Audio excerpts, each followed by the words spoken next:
No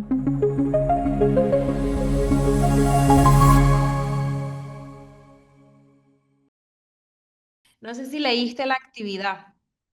No sé si leíste lo que Jelly mandó en el grupo.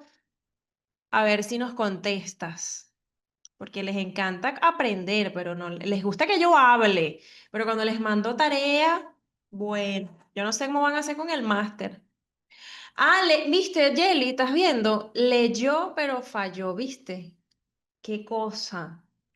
Cónchale María, no puede ser, vale. No Pero puede ser, chica. cómo así que falló si todavía no les has preguntado nada? ¿Viste? Bueno, Ah, ok, ya te está no terminó diciendo la que no. tarea. Listo. No terminó la tarea, no la hizo. Ok, listo. La próxima sí la hago. Bueno, está bien porque todavía tienes hasta, no sé, ¿cuándo termina? Hasta el viernes. Terminamos el viernes. De todas maneras, vamos a ver, para darles chance a los que faltan, les consigo un vidito corto. Ay, ya va a sonar durísimo. Ujú, no, aquí no lo necesito a grande. Ya va, que estoy peleando con la tecnología. Espérense. Yo soy así. Existe una Listo. gran... Listo. Les consigo un videito corto sobre la TCC porque sentarse aquí durante horas y horas y horas a veces es muy agotador. Entonces, los videitos hacen que nuestra mente se relaje un poco, hace que aprendamos mucho mejor, así que siempre de vez en cuando me gusta traerles videos. Este es cortito, dura 4 minutos y algo, no es tan largo. Bueno, María, si tienes preguntas, aprovecha y bueno, los que están aprovechen de preguntar lo que quieran saber.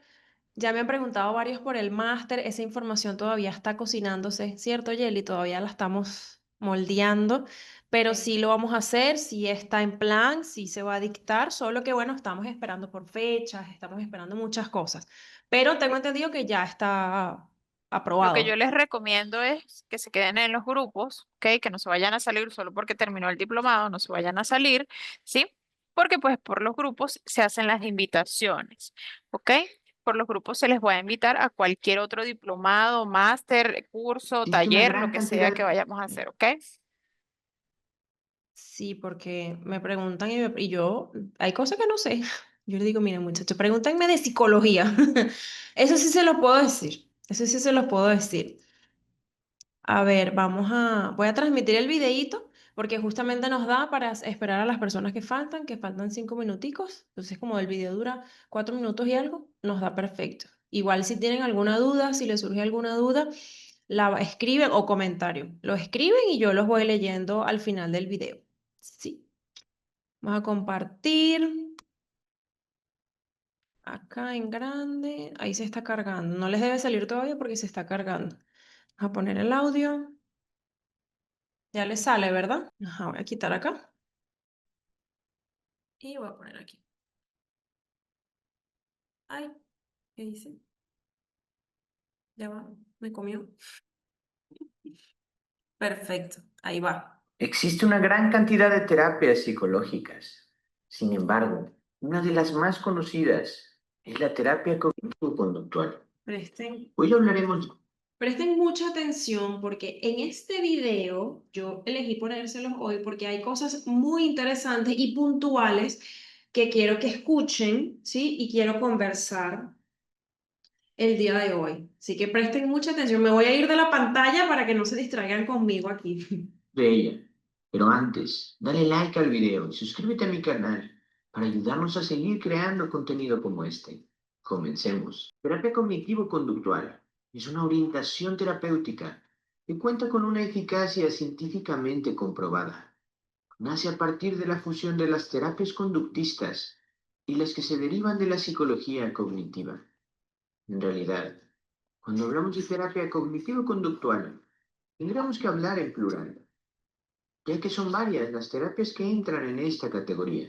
Por nombrar algunos ejemplos, la terapia racional emotiva conductual de Albert Ellis, la terapia cognitiva de Beck, la terapia dialéctico-conductual, entre otras.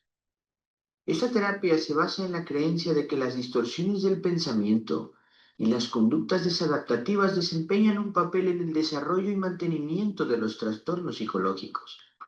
Por tanto, los síntomas y la angustia asociada pueden reducirse mediante la enseñanza de nuevas habilidades de procesamiento de información y mecanismos de afrontamiento. Esta terapia consta de 3 etapas.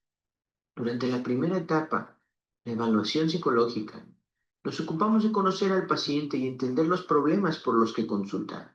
Si existe un diagnóstico, como depresión, bipolaridad o fobia social, tratamos de encontrarlo en este momento. Durante esta fase, paciente y terapeuta charlan y acuerdan cuáles son los objetivos del tratamiento y ponen las prioridades en los mismos. La segunda etapa es la más larga, el tratamiento propiamente dicho. Aquí es cuando se aplican las técnicas dirigidas a lograr el cambio que beneficia al paciente, tratando de alcanzar los logros que se plantearon en la primera etapa. Las técnicas que se aplican varían mucho según el problema, el paciente y el momento que esté atravesando. En cualquier caso, casi siempre la aplicación de un procedimiento se charla con anticipación con el paciente. Durante la tercera etapa, el seguimiento, vamos espaciando la frecuencia de las consultas, mientras aplicamos procedimientos orientados a mantener los cambios y prevenir recaídas. Cuando los objetivos se lograron y el cambio se consolidó, damos de alta al paciente. Esa terapia no suele ser de tan larga duración, en promedio, entre 12 y 15 sesiones, pero depende del caso. Por ejemplo, si una persona está deprimida, seguramente tendrá distorsiones del pensamiento que la hacen ver todo de manera pesimista. En la ansiedad, la persona seguramente estará sobrevaluando el riesgo potencial de ciertas acciones o acontecimientos. De esta manera, el terapeuta buscará cambiar estas ideas irracionales por otras más funcionales. Si la persona piensa, por ejemplo, que es un fracaso porque la han despedido de su trabajo, el terapeuta buscará hacerle ver que está generalizando y que puede haber otras explicaciones para esto. De igual forma, la terapia cognitivo-conductual busca ayudarle al paciente a exponerse y habituarse a las situaciones que le provocan estrés. Por ejemplo, en el caso de las fobias, para que sea capaz de afrontarlas y superarlas, a través de técnicas como la desensibilización sistemática. La terapia cognitivo-conductual resulta útil y con eficacia comprobada en una gran variedad de trastornos como los de ansiedad, depresión, trastorno obsesivo-compulsivo, trastorno bipolar, problemas de adicciones e incluso trastornos psicóticos como la esquizofrenia.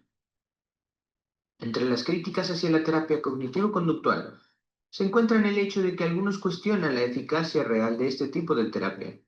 También su efectividad parece ir decreciendo desde hace varios años, según un metaanálisis realizado en 2015.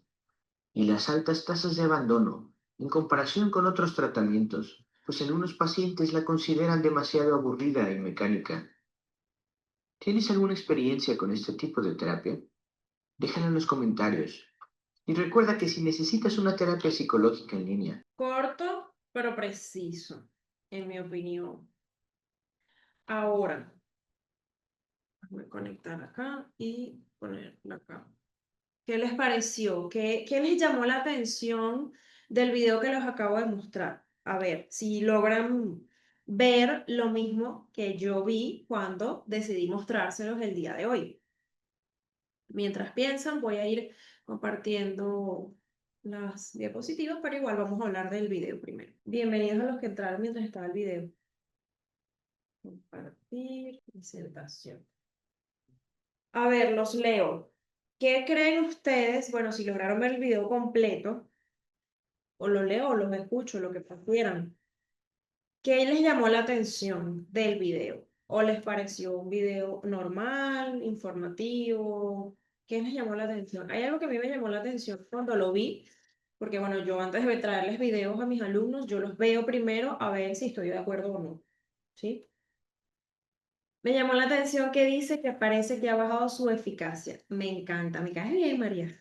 Lo hiciste en la tarea que mandé ayer, pero con ese comentario vas a lo que yo observé en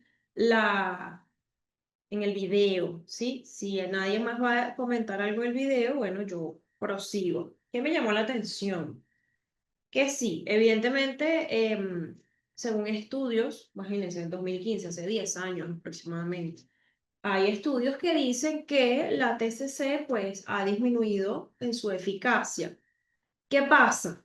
¿Cuál es el detalle? Porque saben que en el video dice que las personas la toman como una terapia aburrida y utilizaron otra palabra, como aburrida y la iba a anotar y se me olvidó. La toman como una terapia aburrida. ¿Qué pasa?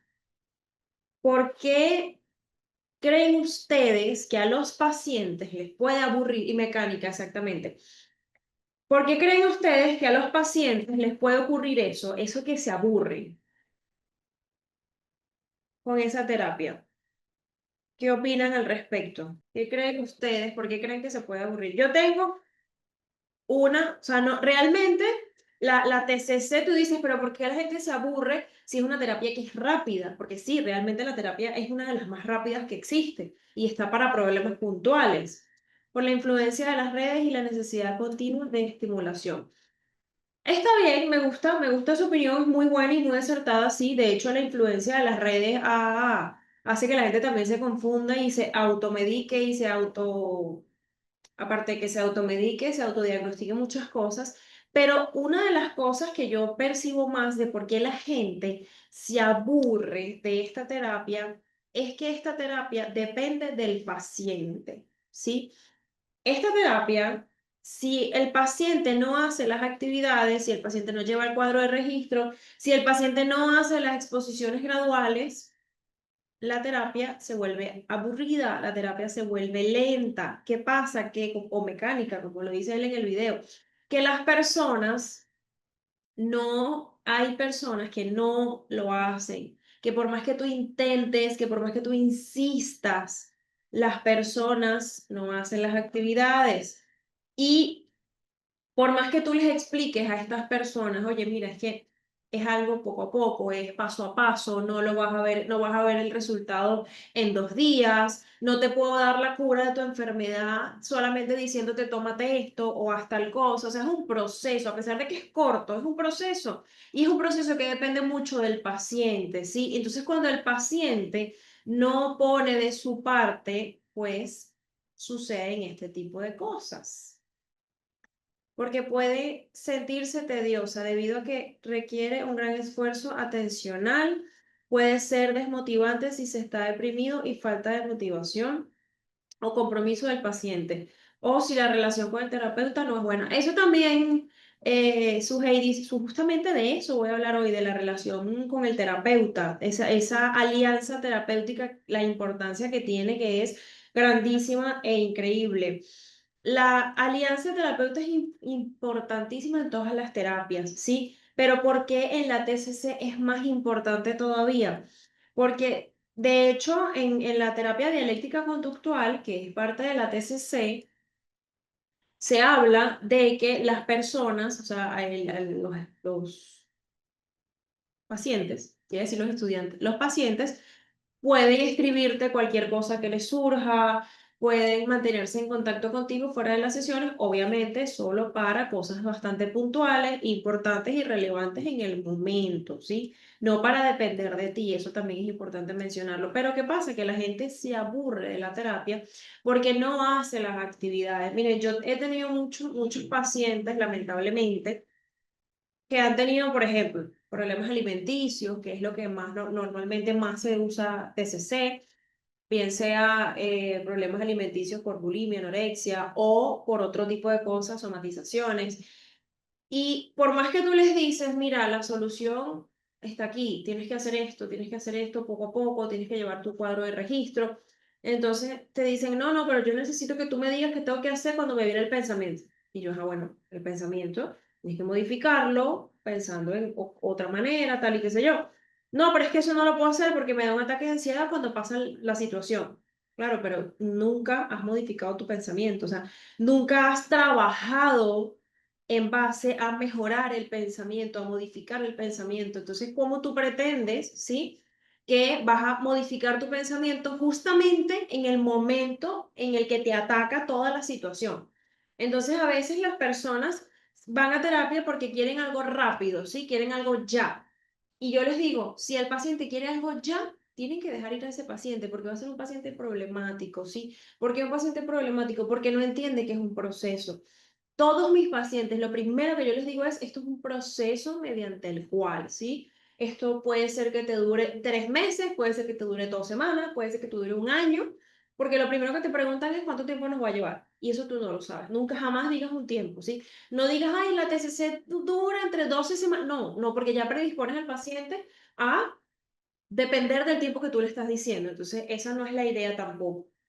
Se habla sobre problemas o situaciones difíciles para analizarlos, identificar pensamientos negativos y patrones de comportamiento que los generan. Exacto. El objetivo es desarrollar herramientas prácticas y reestructurar estos pensamientos y conductas, de modo que el paciente pueda manejar mejor las situaciones estresantes y lograr cambios positivos en su vida. Exactamente. Exactamente, su Heidis. ¿Qué pasa con esto? Que cuando una persona tiene el factor estresante, vamos a ponerles un ejemplo, no sé, 3 veces a la semana, se encuentra con su factor estresante, lo que sea algo o alguien, si no ha trabajado, ¿sí? En esos pensamientos, en esa reestructuración de pensamientos, cuando llegue el momento, no va a poder manejarlo. ¿Y qué pasa? Es que el psicólogo es malo, es que ese psicólogo no sirve, es que el psicólogo lo único que hace es quitarme el dinero, es que el psicólogo tal y tal y tal y tal y tal. Entonces van de boca en boca diciendo que el psicólogo es malo, rayan al psicólogo y entonces el psicólogo simplemente lo que trató fue de ayudar, pero la persona no puso de su parte. Ojo, yo no voy a romantizarlo porque yo sé que hay psicólogos que sí son un poquito complicados en ese aspecto, ¿no? En esas malas praxis psicológicas, pero no es la mayoría, primero, y aparte de que no es la mayoría, realmente no podemos satanizar algo cuando nosotros no nos estamos haciendo responsables de todo ese proceso. Entonces, lo primero que ustedes tienen que hacer es que el paciente entienda que es un proceso, ¿sí? Que es si ustedes quieren trabajar al paciente con terapia cognitivo-conductual, es un proceso, ¿sí? Todos son un proceso, ¿no? Por supuesto que sí, todas las terapias tienen un proceso, pero como la terapia cognitivo-conductual es muy en parte del paciente, tienes que tener el apoyo del paciente, tienes que tener ese compromiso del paciente, ¿sí? Si tú no tienes el compromiso del paciente, eso en vez de ayudarte a ti, va a quemarte a ti y va a quemar al paciente, porque el paciente lo está poniendo de su parte. Y yo siempre les digo, cuando tengo que utilizar TCC, yo les digo, esto no es 50-50, ¿ok? Esto es 100 y 100. 100 tú y 100 yo. No vamos a dar el 50 y el 50 para hacer un 100. No, vamos a dar el 100 tú y el 100 yo, obviamente. También se debe respetar que si algún día la persona no tiene ganas de asistir a terapia, si haya agendado, tiene que respetarse eso también, porque a veces las personas pues no se sienten bien o bueno, ocurre alguna situación, no pasa absolutamente nada. También hay que respetar esa parte del proceso, pero siempre es muy importante hacerle entender, ¿sí? Que es algo en equipo, que no depende solo del psicólogo y que también les digo, les puede tocar a alguien que te va a decir, para eso te pago, pero bueno, ustedes tienen que guardar silencio, respirar profundo y muy amablemente afrontar la situación, porque esas son cosas que no te preparan, ¿no? Y a veces te quedas como que, ay, otra vez esta frase, ¿no? Porque eso lo usan mucho o las personas otra cosa también. Yo les voy a dar un tips, ¿sí? No está incluido en el plan porque son cosas que yo les doy así a medida que vamos conversando de los temas. Yo les voy a dar una recomendación profesional y de corazón, ¿sí? Si ustedes tienen un paciente que les dice, ¿ok? Pues ustedes pueden tener todo tipo de pacientes que puede pagar, que no puede pagar, que puede pagar un poquito, que puede pagar más, que puede pagar menos. Y ustedes pueden llegar a un acuerdo con ese paciente del costo de su trabajo, ¿sí? Tranquilamente se puede hacer, yo lo hago con mis pacientes. Pero les voy a decir una cosa. Si ese paciente les demuestra que no quiere cancelar el monto o el plan completo o lo que sea como ustedes lo manejen, ¿sí? El que, vamos a ponerles un ejemplo, no sé, $10 la consulta, un ejemplo nada más. Y el paciente te dice, ay, ¿será que me lo puedes dejar en 5? Porque es que, cónchale, tal cosa y no sé qué. Y bueno, tú lo piensas, tú decides sí o no, ¿sí? ¿Qué pasa? Antes de ustedes darle una respuesta a ese paciente, ustedes tienen que conocerlo primero. ¿A qué me refiero con conocerlo primero? Ustedes les pueden decir, bueno, vamos a verlo primero para armar el plan y decidir, ¿sí? ¿Por qué? Porque el paciente les puede estar diciendo, no, yo nada más te puedo pagar $5, yo no te puedo pagar más, pero de repente está montando la tarjeta de crédito con un pasaje a Japón o un pasaje a, no sé, Australia, ¿sí? Por 2.000 euros o 2.000 dólares.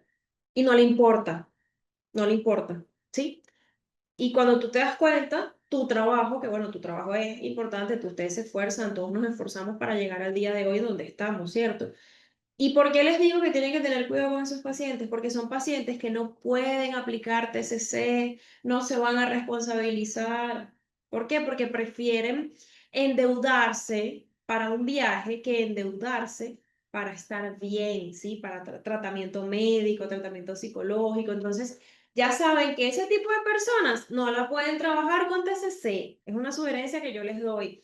Quizás no es el 100%, sí, vamos a decir, ¿no? Quizás no es el 100% de las personas, pero lamentablemente, muchachos, me ha pasado mucho y lo he visto mucho en pacientes que te dicen, no sé, y tú los ves realmente preocupados. Me ha pasado con otros colegas también que dicen, ay, es que no puedo pagar tanto, yo tengo que pagar tanto, y no sé, y una cosa, un sufrimiento genuino, ¿sí? Y cuando vas a ver, el paciente se fue de viaje por un mes, en donde no gastas mínimo de 1.000 dólares en hospedaje, transporte, etcétera. Entonces hay que aprender a ser selectivos, ¿sí? Yo sé que esto va a sonar mal o que muchas personas quizás lo van a malinterpretar, pero ¿por qué yo les digo ser selectivo? Porque solamente ustedes saben lo mucho que les está costando aprender todo esto, ¿sí? Ustedes saben lo mucho que les está costando en todos los sentidos, ¿ok? En el sentido de lo que es el dinero, la inversión mental, la inversión de personas. Hay personas que trabajan y estudian al mismo tiempo. Y estas son cosas que ustedes no deben permitirle a sus pacientes, ¿sí? Sobre todo si son pacientes con situaciones bastante profundas, bastante fuertes. Entonces, si el paciente no es responsable, ¿sí? Para buscar la manera de costear el tratamiento psiquiátrico y psicológico o alguna de los dos, en caso tal de que sean separados, que no tengan relación, ¿cómo vas a tomar en serio una persona que no te está tomando en serio a ti? Es un tips que les doy. Un paciente problemático puede referirse a uno que tiene síntomas que son intensos, dificultad para concentrarse, tiene emociones difíciles de abordar o que considera que el enfoque de la terapia desestima sus experiencias. Sí, eso te puede suceder.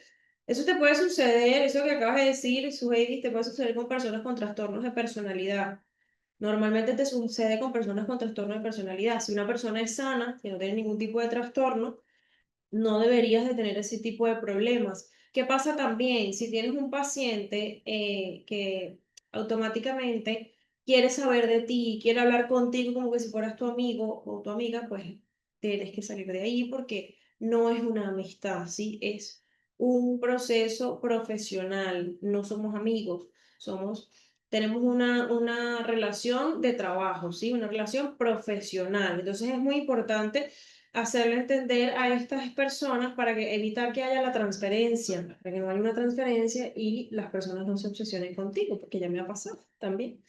En este caso, bueno, me pasó y yo abordé a tiempo, pero bueno, como que no funcionó la cosa, ¿no?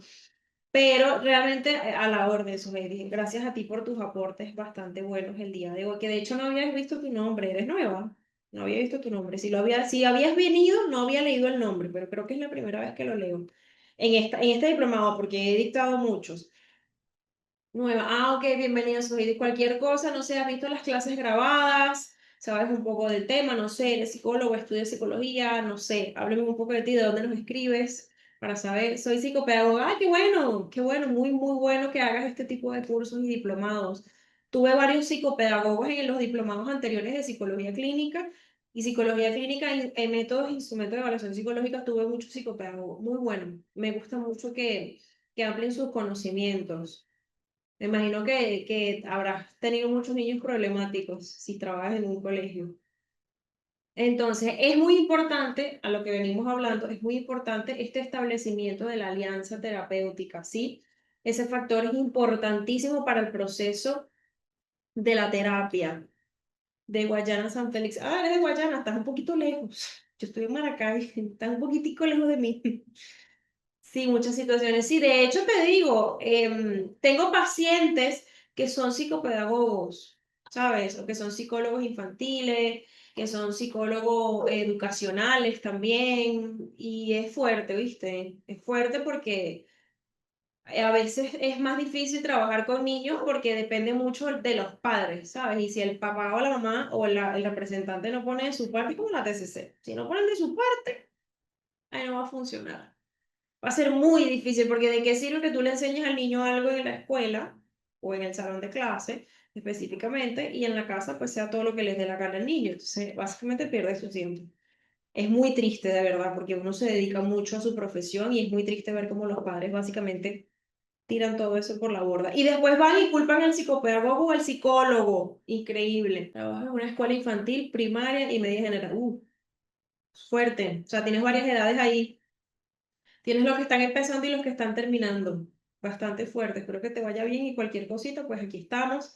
Somos un grupo de apoyo. Todos somos un apoyo. Sí pasa, no me imagino, María. Todos estamos aquí. Bueno, es que es increíble, muchachos. Yo les digo, yo siempre he dicho, siempre lo he dicho toda mi vida, desde que yo tengo uso de razón. La profesión o la carrera el trabajo más difícil de todos, ¿sí? Es la atención al público, sea atendiendo una tienda, sea siendo psicólogo, sea siendo abogado, lo que sea que tenga relación con trabajar directamente con una persona o con varias personas, es uno de los trabajos más complicados que existe y está muy infravalorado, no es valorado, ¿sí? No lo valoran realmente y para mí es uno de los trabajos más complicados. Me encanta, pero es uno de los trabajos más difíciles. A la orden, Suheidi, a la orden. Por ahí está mi número en las láminas. Igual yo siempre lo dejo por acá por el chat para que escriban cualquier cosita, para que pregunten lo que necesiten. Siempre estamos a la orden. Lo importante es amar lo que haces para tener resultados positivos. Sí, y que cuando a ti te gusta realmente lo que tú haces, tú, eso también lo he visto, me ha pasado en terapia. A veces tenemos personas con situaciones, ¿no? Y tú dices, wow, ¿qué puedo hacer con este niño, o con esta niña, o con este adolescente, o con este paciente? Y tú investigas, indagas, lees, buscas por aquí, buscas por allá, porque buscas la manera, ¿sí? De ayudar al paciente. Y eso hay psicólogos bueno, personas de la salud que no lo hacen. Y eso también obviamente te agota porque, bueno, inviertes mucho tiempo y energía en ese paciente, pero entonces tienes que hacerlo porque al final, si te encanta lo que tú haces, pues tienes que hacerlo, ¿sí?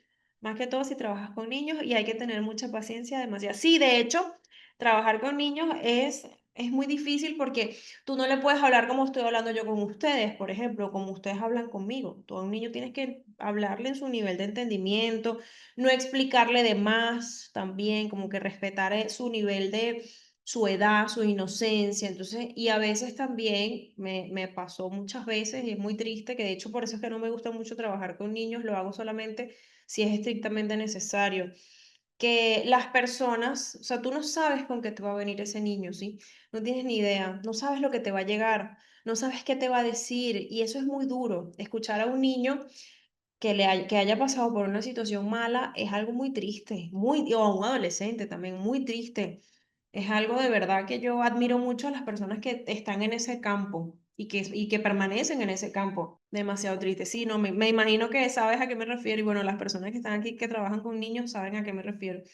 Yo trabajé un tiempo, estuve ahí, de hecho, ahí fueron mis pasantías, en el SEGNA, en la LOBNA, el Consejo de Protección de Niños y Adolescentes. Yo querían dejarme fija, pero yo dije, no, yo no, esto no es lo que yo quiero, esto no, yo no, no, no. Sí se te hace, si haces de tripas corazón, no les voy a mentir, sí lo logras, pero llega un punto en el que te vuelves un papelito, como digo yo, y dices, no, esto no es para mí. O te llegó todo lo triste.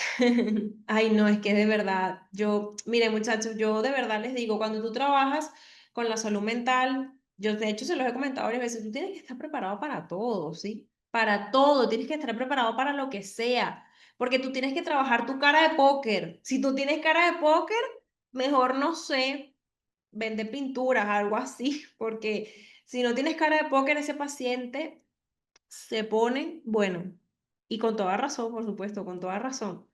Entonces, la alianza terapéutica, como lo dice la frase, ¿sí? Es ese vínculo que tú creas de respeto, de confianza, de cariño también, porque tú le agarras cariño a tus pacientes, te enorgulleces de sus logros, ¿sí? Entonces es la manera en la que nosotros logramos conectar con ese paciente, ¿sí? No es un requisito solo, porque muchas veces la gente dice, bueno, pero si no conectas con el paciente, ¿qué importa? Nos tiene que importar, ¿sí? Tiene que importar porque es algo demasiado, demasiado influyente en el resultado y en el proceso del paciente. Es un componente activo del tratamiento, como se los coloqué acá. Es algo importantísimo a la hora de trabajar con ese paciente, porque si el paciente no confía en ti, ¿sí? No vas a lograr que el paciente mejore, porque el paciente no confía en ti. Entonces tienes que lograr que el paciente confíe en ti, ¿sí? El considerado factor más importante para el éxito de cualquier terapia, incluyendo la terapia cognitivo-conductual, como se los coloqué acá como un extra, por decirlo de una manera. Ahí. Los componentes clave son estos tres que tenemos acá, ya lo voy a leer. Es un vínculo colaborativo y de confianza entre el paciente y el terapeuta, que se establece mediante un acuerdo sobre los objetivos del tratamiento, las tareas a realizar, un fuerte vínculo de respeto y compromiso mutuo. Sí, exacto, tienes que tener un vínculo para que ese tratamiento y esos objetivos de tratamiento funcionen. Si no tienes un vínculo, te va a costar mucho que el paciente realmente mejore. Hasta a uno le pasa cuando uno va al psicólogo, sí, totalmente, al 100%. Yo siempre le digo a mis pacientes, si algún día, o bueno, mis pacientes, mis conocidos, mis estudiantes, quien sea que vaya al psicólogo, si no te gusta la primera o a la segunda, vete, no des muchas oportunidades porque le dije, los psicólogos no tienes por qué darles oportunidades al psicólogo, ¿sí me explico? O sea, no tienes por qué hacer eso. El psicólogo es el que debería de esforzarse en que tú estés bien en su proceso y en el tratamiento, ¿sí? Es muy importante tener eso en cuenta. No depende nada más del paciente. Acuérdense que los profesionales somos nosotros, no nada más, no el paciente. El paciente está ahí, el paciente no sabe ni por dónde empezar, no sabe qué decirte, no sabe nada. No sabe absolutamente nada. A lo mejor ni siquiera sabe por qué está ahí. Entonces, es muy importante que eso depende de nosotros, ¿sí? Este vínculo depende de nosotros. Eso es correcto. Entonces, tenemos tres pilares fundamentales de la alianza terapéutica que son el vínculo afectivo, ¿sí? Que es esa conexión emocional buena, positiva que tienes con el paciente, ¿sí? Y te permite, ¿ok? Te permite crear esa confianza y ese inicio a un proceso o a un plan de tratamiento, ¿sí? El acuerdo en los objetivos, que es el consenso mutuo, o sea, estamos los dos de acuerdo, ¿sí? Sobre las metas. ¿Cuáles son mis metas? Tienen que ser realistas, ¿sí? Tienen que ser muy realistas. De hecho, yo tengo como una tarea, se podría decir, que yo ayudo a mis pacientes de esa manera a hacer unas metas, ¿verdad? Yo agarro y les digo, bueno, vamos a escribir la palabra metas, ¿sí? Entonces, tenemos la M es de medible, ¿sí? La E es de específica, específica. ¿Por qué específica? Bueno, ¿cuándo lo voy a lograr? ¿Cuánto? ¿Cuánto tiempo? ¿Cómo lo voy a hacer? ¿Sí? ¿Cuándo? ¿Cómo? ¿Por qué? Todas esas preguntas van juntas. Después viene el tiempo. ¿Cuánto tiempo? La T de metas en tiempo. ¿Cuánto tiempo me puede llevar? 6 meses, por ejemplo, un aproximado, no es exacto. La A, ¿es alcanzable para mí? ¿Lo puedo lograr? ¿Es alcanzable? ¿Yo puedo con esa meta? ¿Yo puedo lograr esa meta? Sí, sí puedo. O mira, no puedo. Tengo que ponerme una meta más corta para poder después llegar a esta. Y la S tiene que ser significativo, ¿sí? Tiene que ser significativo. Si no es una meta significativa, esa meta no tiene por qué estar en ese plan, ¿sí? Tiene que ser significativo, esa meta tiene que estar ahí. Tiene que decirse, mira, para mí lograr esta meta tiene un significado demasiado grande, ¿sí? Si no es significativa, todas las demás se van a la basura, ¿ok?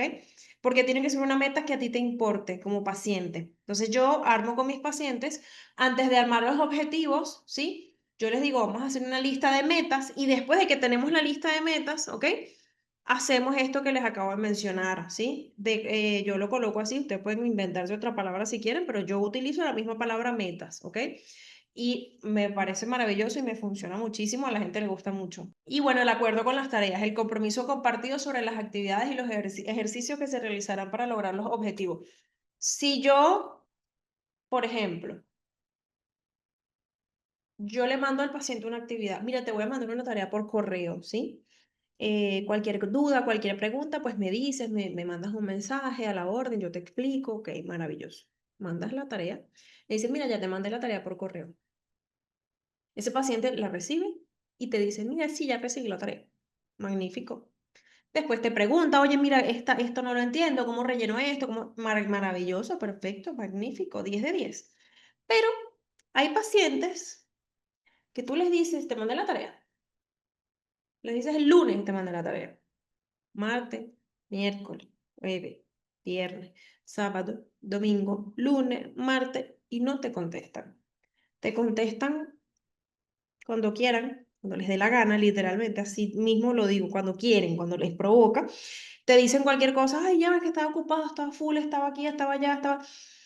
Ok, maravilloso, estabas muy ocupado y estás muy full, pero es tu proceso, ¿sí? O sea, depende de ti. Entonces, cuando tú responsabilizas al paciente, y eso es lo que se busca en la TCC.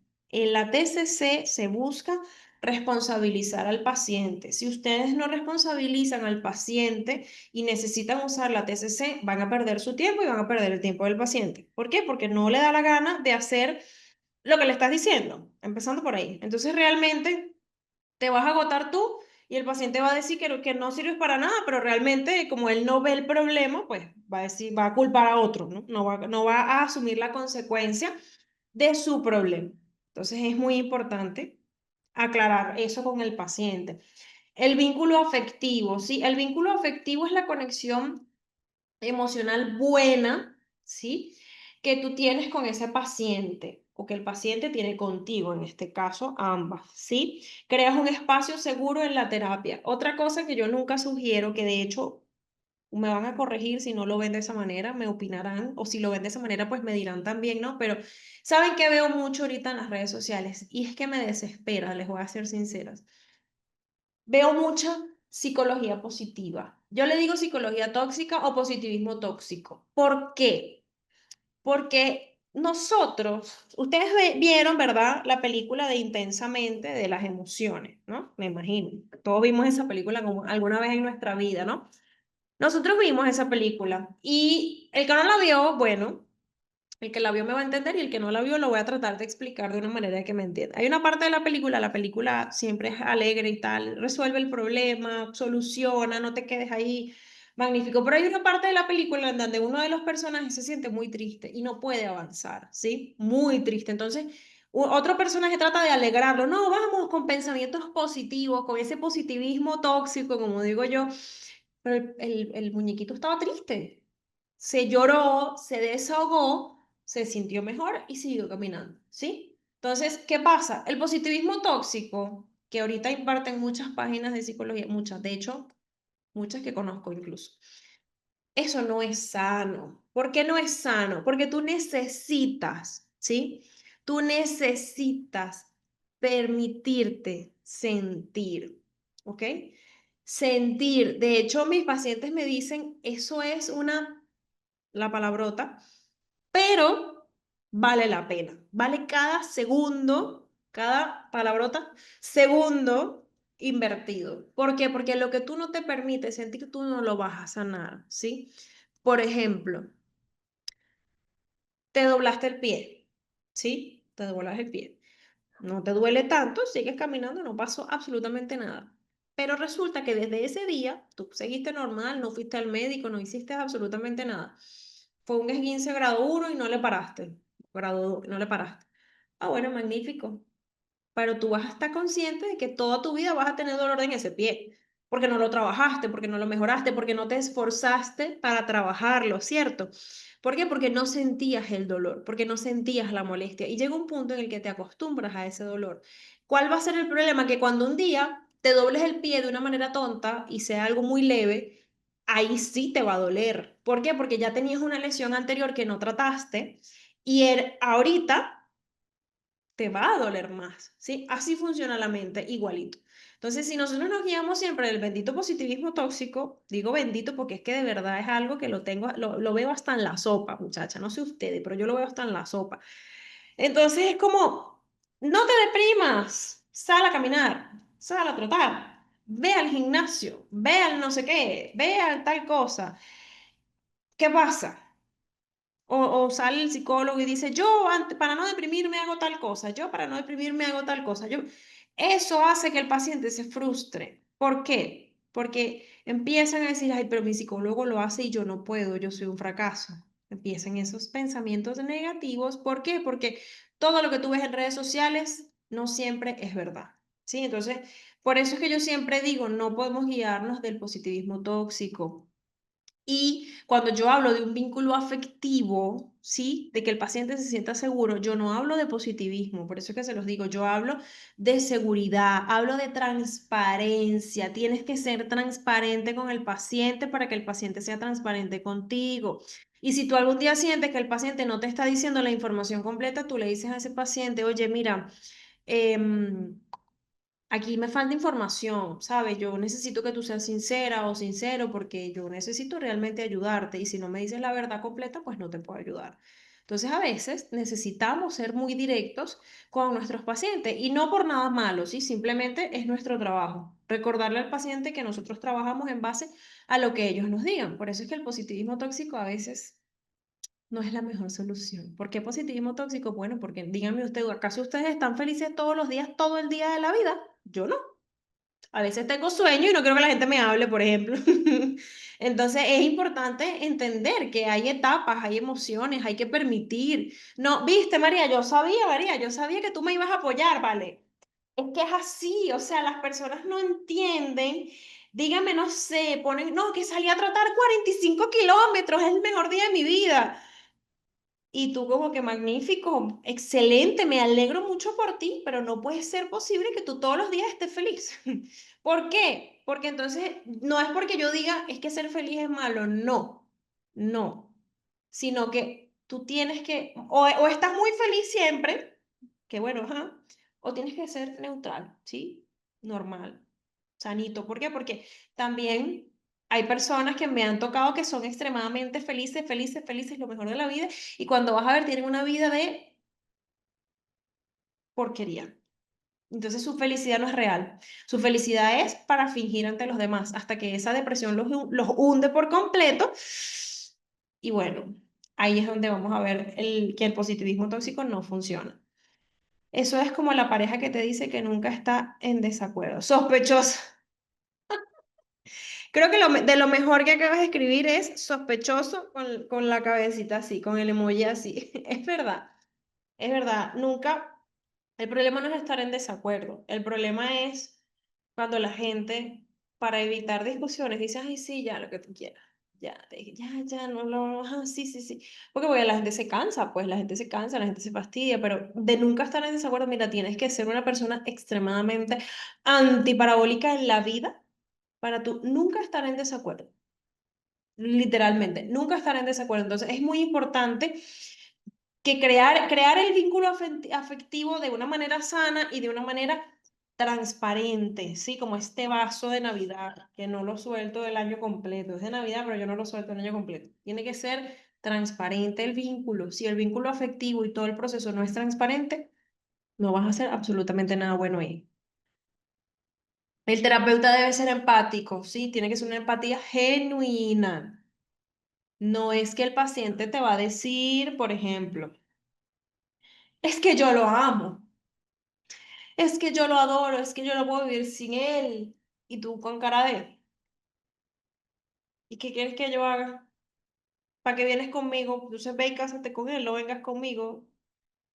No, ustedes tienen, y bueno, eso es algo que yo digo que uno bueno, no sé, a mí me pasó así, yo siempre, desde que empecé a trabajar, bueno, desde antes, porque yo vi prácticas de siempre en la universidad, todo, tú sentías esa empatía, ¿sabes por qué? Les voy a decir algo que sí te hace como un papelito que te arruga el corazoncito, y es que ver el sufrimiento de una persona pega, ¿sí?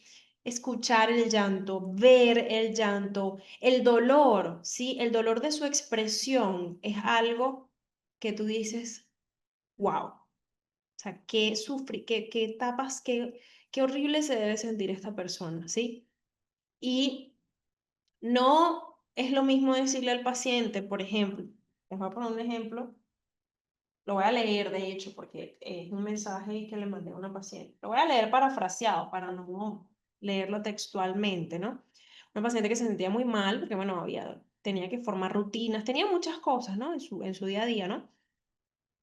Y yo básicamente le contesté, le dije, es totalmente comprensible lo que sientes, lo que piensas, y lamento mucho que te sientas así, porque eres capaz de muchas cosas y tú no lo ves.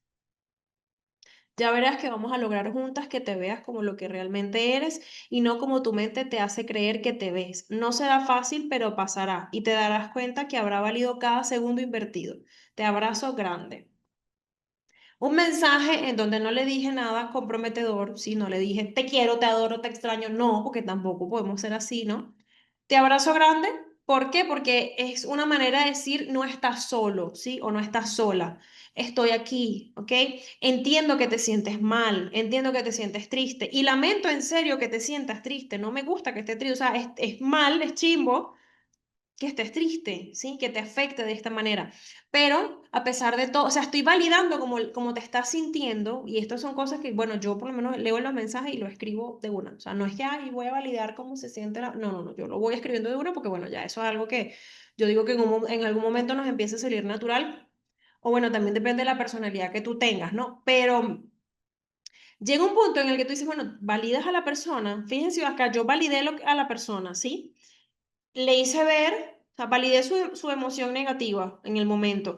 Le hice ver que es capaz de muchas cosas buenas. Le hice ver que estoy a su lado, que vamos a salir todos victoriosos de este proceso, ¿sí? Y todo esto se lo dije en un mensaje corto, porque bueno, fue relativamente corto. Y a veces las personas solamente necesitan eso.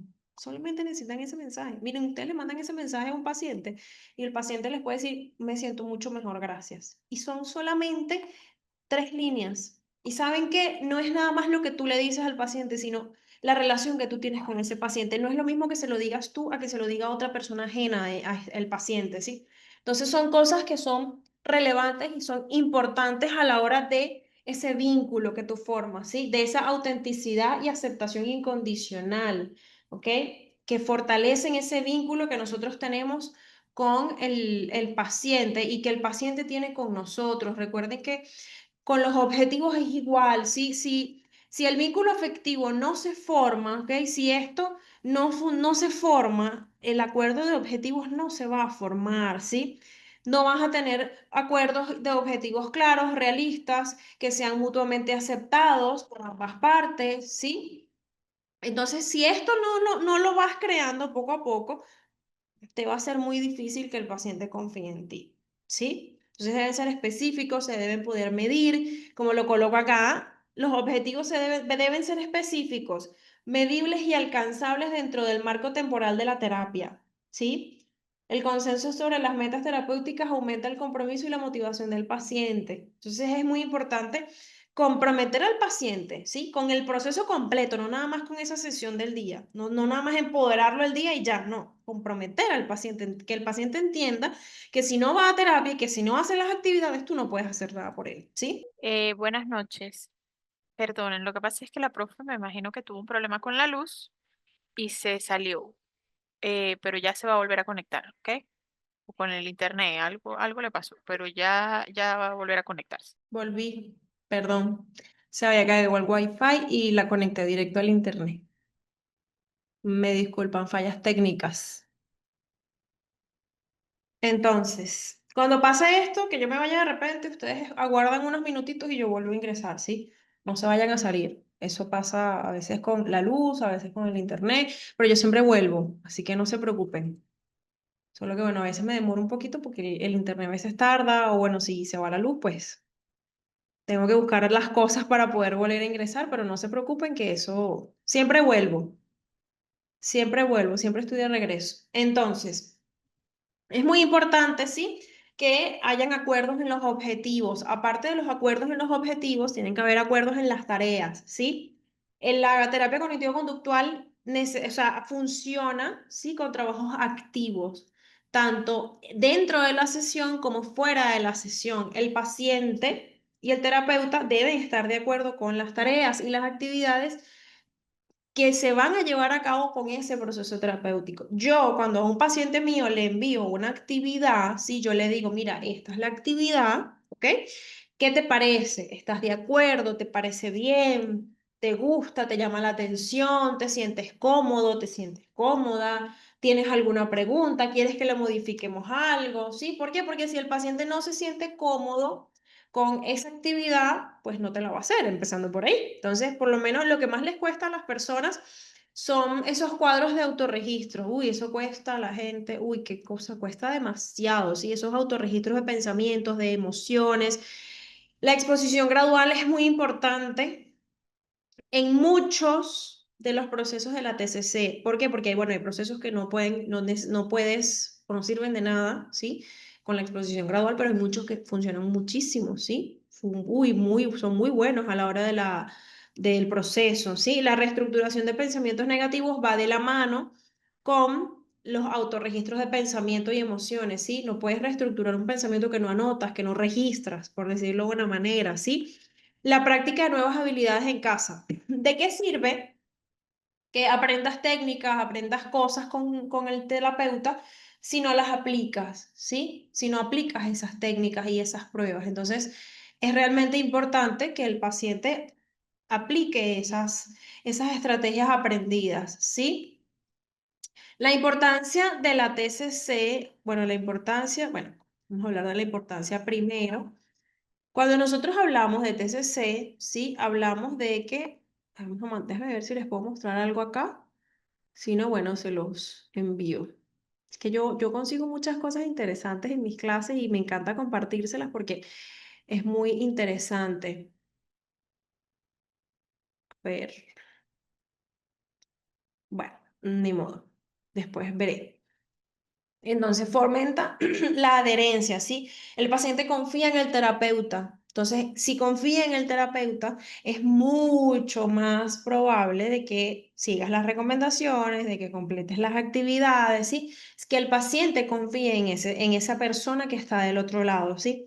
Permite la exploración. Un ambiente seguro facilita la exploración de esos pensamientos y emociones dolorosas sin sentirse juzgados. Recuerden que las personas muchas veces cuando van a terapia van porque en su entorno habitual se sienten juzgados, ¿sí? Por sus sentimientos y por sus emociones. Entonces, es muy importante hacer que el paciente o ayudar a que el paciente entienda que sea lo que sea que quiera compartir, ¿sí? No lo vas a juzgar. Así por dentro te revuelva el estómago, así te hierva la sangre. Tú no lo vas a juzgar porque no es tu trabajo, ¿sí? Nosotros no podemos juzgar a nuestros pacientes. Tú no le puedes decir a un paciente, ¿y por qué tú hiciste eso? Reclamarle, no puedes hacer eso. Tu trabajo no es ese, tu trabajo es apoyarlo, ayudarlo. Si está haciendo algo malo y es evidente que está haciendo algo malo, se lo notas, se lo haces ver, pero de una manera buena, de una manera tranquila, ¿sí? O le ayudas a que se dé cuenta de que las cosas las está haciendo mal, porque también esa es otra. No podemos decirle al paciente todo. O sea, no podemos ponerle todo en bandeja de plata, como digo yo. Tenemos que hacer que el paciente se dé cuenta. Si no hacemos que el paciente se dé cuenta y se lo ponemos fácil todo, entonces ese paciente se va a esforzar cero. Sí, cero, cero, se va a esforzar cero. ¿Por qué? Porque ya tú le estás diciendo todo lo que tiene que hacer, todo lo que tiene que mejorar, todo lo que tiene que... No, tiene que darse cuenta y tú tienes que ayudar a que el paciente se dé cuenta, que no sea solamente por, por obra y gracia, no, que se dé cuenta y que te diga, oye, sí, me di cuenta de tal cosa, y probablemente tú por dentro digas, sí, ahorita fue que te diste cuenta, ya yo me había dado cuenta hace mucho rato, pero tú tienes que dejar que el paciente haga insights para que el proceso sea muchísimo más favorable, ¿ok? Porque eso te va a ayudar a ti a que, mira, si el paciente se dio cuenta, no es lo mismo. Si ustedes ven, sí, o sea, si ustedes se fijan, o bueno, véanlo en ustedes mismos, no tienen ni siquiera que mirar mucho para los lados. Véanlo en ustedes mismos. Ustedes ven cómo funcionan o cómo se sienten cuando se dan cuenta ustedes de algo, ustedes solos, ¿sí? Y cuando alguien se los dice. Es como, por ejemplo, cuando alguien te dice, haz tal cosa, y te da rabia porque tú ibas a hacer eso, ¿sí? Pero como alguien te lo está diciendo ya, entonces ya tú no lo quieres hacer. Más o menos funciona de esta manera, ¿sí? Y bueno, también aumenta la motivación, ¿sí? La importancia de la TCC ayuda en la parte de esa motivación, esa colaboración de los objetivos, la percepción de equipo, porque yo siempre le digo a mis pacientes, con cualquier terapia, no nada más con esta, somos un equipo, ¿sí? ¿Por qué somos un equipo? Porque yo trabajo en base a lo que el paciente me diga. Si el paciente no me dice la verdad, yo no puedo hacer absolutamente nada. Cero, no puedo hacer nada. O sea, no funciono, básicamente. La construcción y el mantenimiento, ¿sí? En las primeras sesiones yo me dedico a conocer al paciente, a escuchar al paciente, ¿sí? De qué se preocupa. Si considero que necesito aplicarle a la TCC, pues le explico cómo funciona la TCC, ¿ok?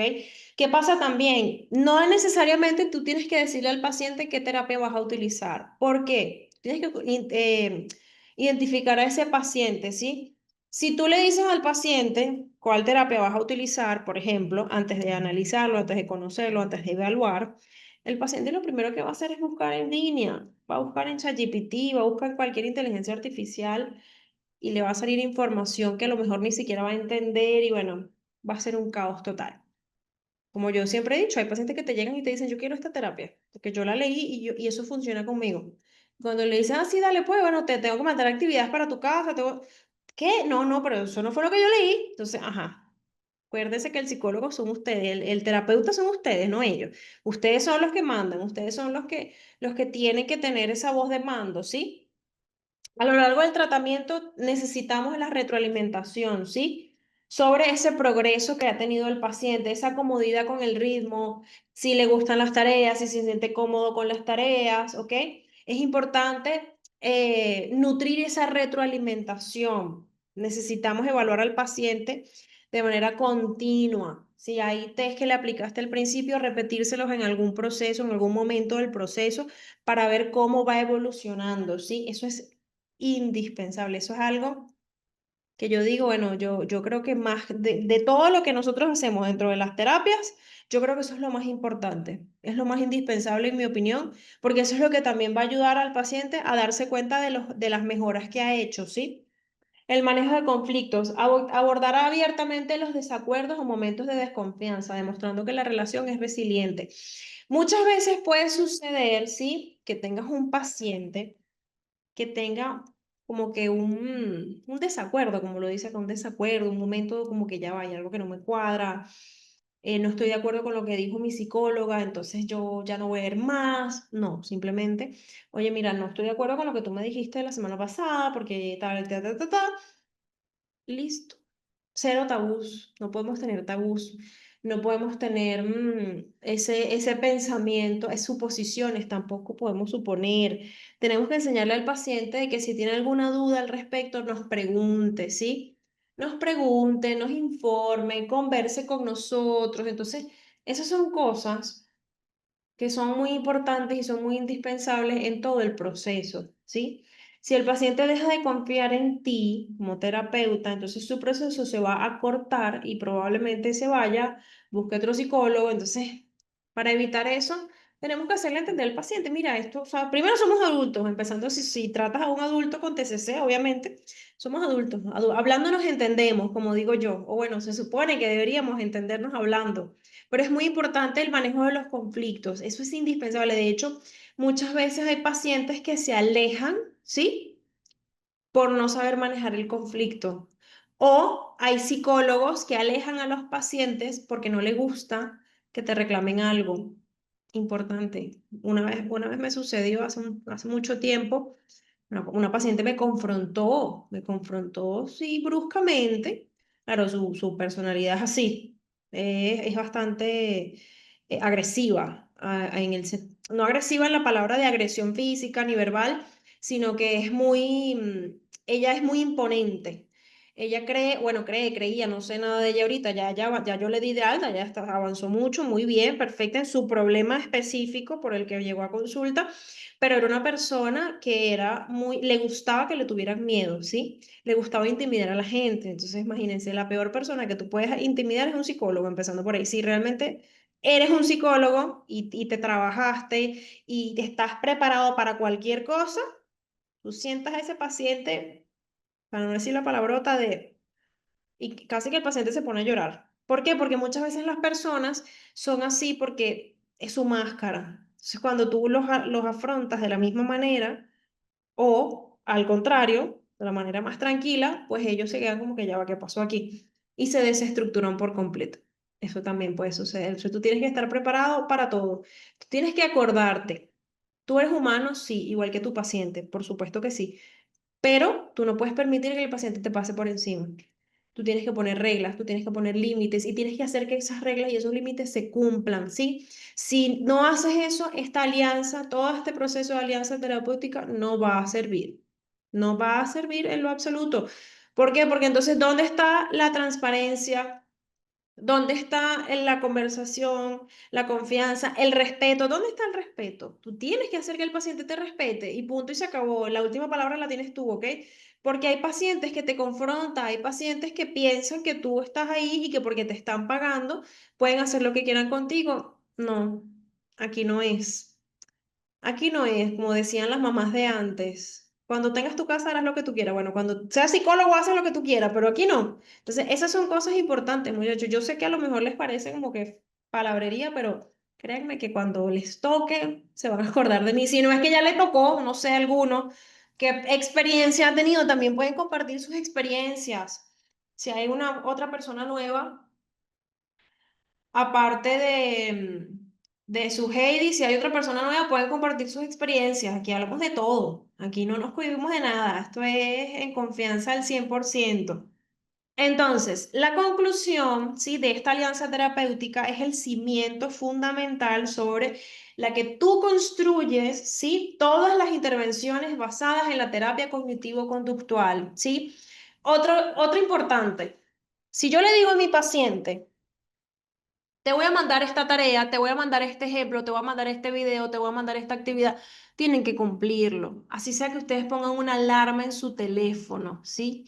Si ustedes ponen una alarma en su teléfono, ¿ok? Ustedes agarran, le mandan la información a su paciente y cumplen. Si a ustedes se les olvida eso, el paciente se va a sentir desatendido, ¿sí? Yo, de hecho, anoto todo. Yo anoto todo porque, bueno, yo hago 2000 cosas en el día y es normal que a veces se nos olvide, porque los problemas de luz ahorita me han afectado muchísimo, ha sido súper complicado ahorita, en mi caso, muy complicado, pero hay que resolver, ¿sí? Porque nosotros estamos atendiendo a alguien que depende mucho de nosotros, ¿sí? Entonces es muy importante ayudar al paciente en todo momento, no nada más en la parte. Y también que, bueno, para tú poder decir al paciente, no me has mandado la tarea, tú tienes que cumplir, tú tienes que cumplir con la tarea que les tienes que mandar o con los ejemplos que les tienes que mandar, ¿sí? Entonces, si una base sólida de confianza y colaboración, incluso las técnicas que están, bueno, valoradísimas, ¿sí? No son nada efectivas, no son efectivas, pueden fallar. ¿Por qué? Porque no hay confianza, no hay colaboración, no hay esa unión de terapeuta y paciente, sí, que es fundamental. El éxito de la terapia no depende solo de las técnicas empleadas, sino de la calidad de la relación entre terapeuta y paciente. Yo tengo pacientes que van y vienen de terapia por muchos motivos, muchísimos motivos, y de repente los veo 2 meses después y yo los trato como que si los vi la semana pasada. Y ellos me dicen, me encanta que así duremos 1 mes o 2 meses sin vernos, yo siento que te vi hace 2 días. ¿Por qué? Por el trato que tú le das al paciente. Acuérdense que hay personas que se les cuesta mucho el proceso, ¿sí? Que les cuesta mucho avanzar, que les cuesta mucho seguir el proceso porque tienen alguna, no sé, algún trastorno de personalidad, por cualquier motivo, ¿sí? No nada más, no tiene que ser algo malo. No necesariamente el paciente dejó de venir porque el paciente no está comprometido con la terapia, no. No siempre funciona así, ¿saben? Muchas veces no. Muchas veces simplemente el paciente pues tuvo una dificultad, un problema, no se sentía bien, eso también puede suceder. O mi favorita, que es mi favorita, porque yo iba a compartirles un video, pero no lo tengo aquí, ni modo, se los traeré mañana. Muchas veces las personas, los pacientes te dicen, ay, es que yo me sentía muy bien, entonces yo dije que ya yo estaba bien y dejé de venir. Yo siempre les digo a mis pacientes, cuanto más tienes que venir, es cuando mejor te sientes. ¿Sí? Si yo no te doy de alta, es cuando más tienes que venir. ¿Por qué? Porque si tú te sientes bien y yo te digo, mira, ya estás de alta, pues ok, es diferente. ¿Por qué? Porque a veces tenemos esos picos motivacionales, esos picos de emoción, esos picos de alegría, donde nos sentimos en lo máximo, lo mejor del mundo, pero es un engaño de nuestra propia mente. ¿Sí? La entrevista motivacional y la psicoeducación, componentes esenciales en la terapia cognitivo-conductual. ¿Sí? La entrevista motivacional y la psicoeducación es lo más importante, una de las cosas más importantes, y bueno, es un complemento también de la TCC, ¿ok? Son para empoderar al paciente, ¿sí? Pero de una manera, por ejemplo, la entrevista motivacional fortalece la motivación para cambiar, ¿sí? Fortalece esas ganas del cambio, de la mejora. La psicoeducación te da conocimiento sobre el problema y el tratamiento. Muchas veces las personas necesitan ambas. Hay personas que no necesitan ambas, sino que solamente necesitan la psicoeducación porque ya tienen esa motivación. Lo que puedes hacer tú es un pequeño refuerzo y ya, no necesariamente algo muy profundo. Pero sí necesitamos psicoeducación, sí, proporcionar ese conocimiento sobre el problema, sobre el tratamiento. Entonces, es muy importante saber y entender que juntas es muy, muy, muy bueno porque ayudas a que el proceso sea mucho más exitoso. O sea, la probabilidad de que el paciente salga victorioso es muy grande, ¿sí? En un estilo de asesoramiento centrado en el cliente que utiliza la empatía y la escucha activa para ayudar a las personas a resolver su ambivalencia y a encontrar su propia motivación para realizar un cambio positivo en un comportamiento específico como un trastorno adictivo o la adopción de un estilo de vida más saludable. Exactamente, exactamente. De hecho, ahora que hablas de adicción, me recordaste, aquí dónde está. Cuando hablas de adicción, un trastorno adictivo, existen los trastornos de adicción comportamental y adicción química. Muchas veces cuando nosotros trabajamos con personas adictas a sustancias químicas, muchas veces quizás necesitemos la ayuda de un psiquiatra, porque ellos necesitan suplementos, ¿sí? Químicos para poder ayudar en su proceso de desintoxicación y que sea mucho menos traumático. Y bueno, que no se hagan daño a ellos mismos, un proceso, un proceso. Pero sí, totalmente, Suheidis, totalmente. Muy cierto. Entonces, la entrevista motivacional se trata de hablar o centrarse en el paciente, ¿sí? Yo he conocido gente, tanto pacientes como amistades, que me dicen, me preguntan, ¿es normal que el psicólogo te hable también de sus problemas? Y yo no, eso no es normal, eso no se hace. Porque el psicólogo no es tu amigo, como se los he dicho ya muchas veces, el psicólogo es tu terapeuta, ¿sí? Entonces, en la entrevista motivacional no es que, ay, te digo, por ejemplo, sabes que yo pasé por lo que tú estás pasando, entonces yo me motivé y yo salí. No, tú te callas, tú te callas, tú no lo dices, tú no puedes decir eso. No estás ahí, el paciente no está ahí para escuchar tus problemas, el paciente está ahí para que tú lo ayudes, para que tú lo escuches, para que tú fortalezcas esa motivación al cambio. No está ahí para escucharte, ¿sí? No tienes por qué decirle esas cosas. Yo sé que muchas veces las personas piensan, no, es que si el paciente se identifica conmigo, con lo que yo he vivido, entonces va a ser mejor. No, no va a ser mejor. ¿Saben por qué? Les voy a decir lo que puede pasar por la mente de esa persona, ¿sí? Puede pasar por la mente de esa persona, no le voy a decir a mi psicóloga este pensamiento que tuve porque se va a poner triste, ya que ella está pasando por lo mismo. Ahí perdiste al paciente, ¿sí? Lo perdiste al 100%. ¿Por qué? Porque el paciente no tiene que preocuparse por ti en ese sentido emocional. ¿ok? No, una cosa es que el paciente te diga, te escribo un domingo a las 9 de la noche, discúlpame la hora, discúlpame que es domingo, pero es que necesito comentarte algo y me lo contestas después, pero necesito escribírtelo y tú lo lees cuando tú puedas. Eso es una cosa, ¿sí? Que reconoce que es domingo, que reconoce que son las 9 de la noche y te pide disculpas y todo lo demás. Magnífico, no hay ningún problema, pero más allá de hablarle, no, eso no está bien. En mi opinión, eso no está bien porque el paciente se sesga muchísimo, ¿sí?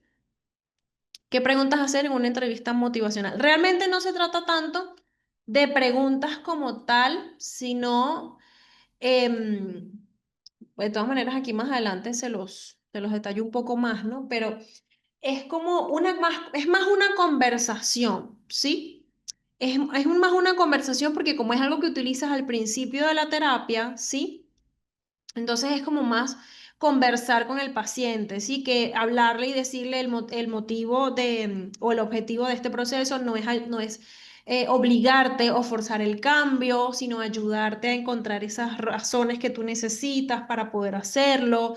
Por ejemplo, no es lo mismo las personas que van al gimnasio porque saben que tienen que ir, porque saben que les hace bien y todo lo demás, a las personas que te dicen, no, bueno, yo voy al gimnasio y aparte del gimnasio, bueno, yo trabajo, yo hago esto y tienen un motivo del día a día, ¿sí? Hay personas que no tienen un motivo del día a día y van al gimnasio simplemente por ir al gimnasio. Entonces empiezan a sentirse tristes, a tenerse pensamientos de ansiedad, a tener sentimientos de depresión. ¿Por qué? Porque realmente no lo están haciendo con cariño, sino que lo están haciendo porque se supone que es lo que se tiene que hacer, ¿sí?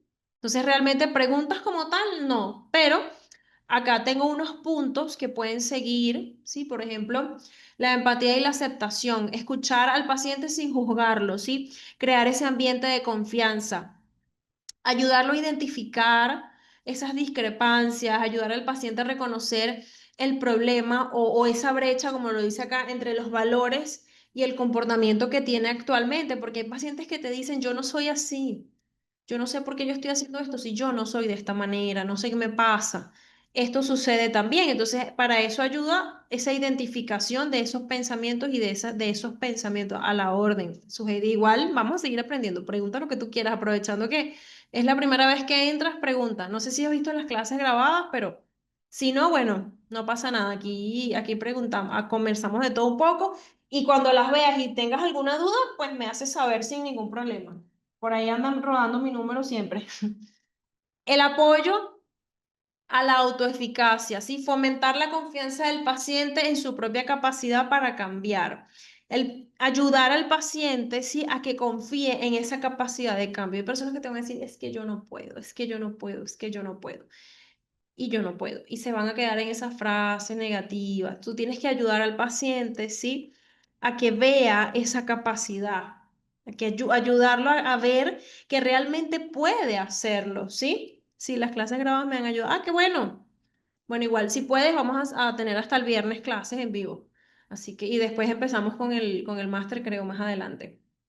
Así que aprovecha estos días si puedes, aprovéchalo. Si no, bueno, ves las clases grabadas, no hay problema. La evitación de la confrontación, ¿sí? Rodar, como dice aquí, con la resistencia en lugar de presionar o discutir con el paciente. Si yo les digo, vamos a hacer una lista, ¿verdad? Vamos, hacemos una lista de las cosas que tengo que trabajar. Perfecto. De repente tú dices, mira, aquí en la número 5, relación con tu papá. Tenemos que trabajarla. No, pero es que no estoy, ahorita no, no, doctor, ahorita no me siento bien para hablar de... No, no, no, no, no, no, tenemos que hablar de esto. ¿Cómo tú no vas a...? No, eso no lo haga, eso no está bien. Así tú sepas que su problema viene de ahí. Si el paciente te dice, no quiero hablar de eso, tú te callas y tú continúas hasta que la persona se dé cuenta de que eso es lo que tiene que hablar y esté preparada para hablarlo. Porque si tú obligas al paciente a hablar de ese tema que no quiere, ¿sí? Entonces, vas a hacer que el paciente huya, se vaya y va a ser peor, porque en cualquier momento va a entrar en crisis. Yo tuve que esperar una vez como 6 u 8 meses para que una persona hablara de su factor estresante.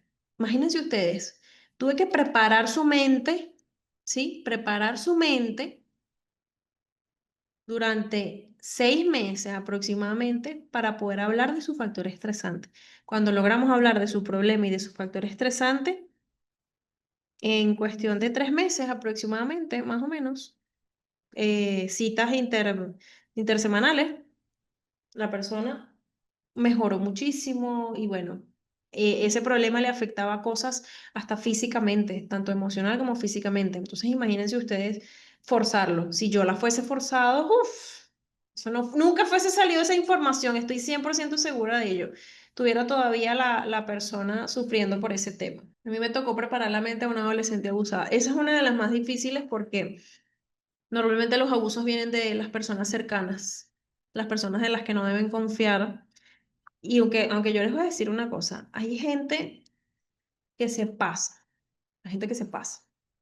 Porque, por ejemplo, una cosa es que tú digas, bueno, un familiar, un hermano, un tío, bueno, que puede pasar, ¿no? Por supuesto que también, ¿no? Pero hay gente que dice, no, bueno, él va o ella va a casa de los vecinos y se queda ahí a dormir 3 días y viene a los 3 días y yo la veo. Y es como, ¿qué? No, eso no se hace. Hay que tener límites. De hecho, yo nunca he sido partidaria de las pijamadas, porque eso es delicado. Hay personas, si hay personas que defienden a los agresores por ser familia y no confían en los niños, imagínense ustedes un niño ajeno en una casa. Eso yo nunca lo he recomendado, sinceramente. Las pijamadas son la peor idea del mundo. Muy difícil, pero se logró el objetivo de conversar y sanar. Qué bueno, porque eso es bastante complicado, sobre todo en adolescentes. De verdad que eso es muy duro. Y bueno, más mujer. Bueno, en hombres es más difícil porque es un tabú más fuerte, pero es bastante, bastante delicado. Más cuando a las personas abusadas les pegan alguna enfermedad. Uy, no, eso da como más impotencia de lo normal. La psicoeducación. Siempre en la TCC es importantísimo educar al paciente, ¿sí? Sobre cuál es su problema, sobre cuál es su tratamiento, cuáles son los principios de la TCC. Psicoeducación es importantísima para nosotros ayudar a ese paciente. El paciente tiene que saber, tiene que entender, tiene que conocer, ¿sí? Tiene que conocer su proceso, tiene que saber, tiene que entenderlo, si es un trastorno también, muchísimo. ¿Cómo trabajar en los niños cuando no se quedan quietos y se distraen? Me imagino que quieres decir, Elizabeth.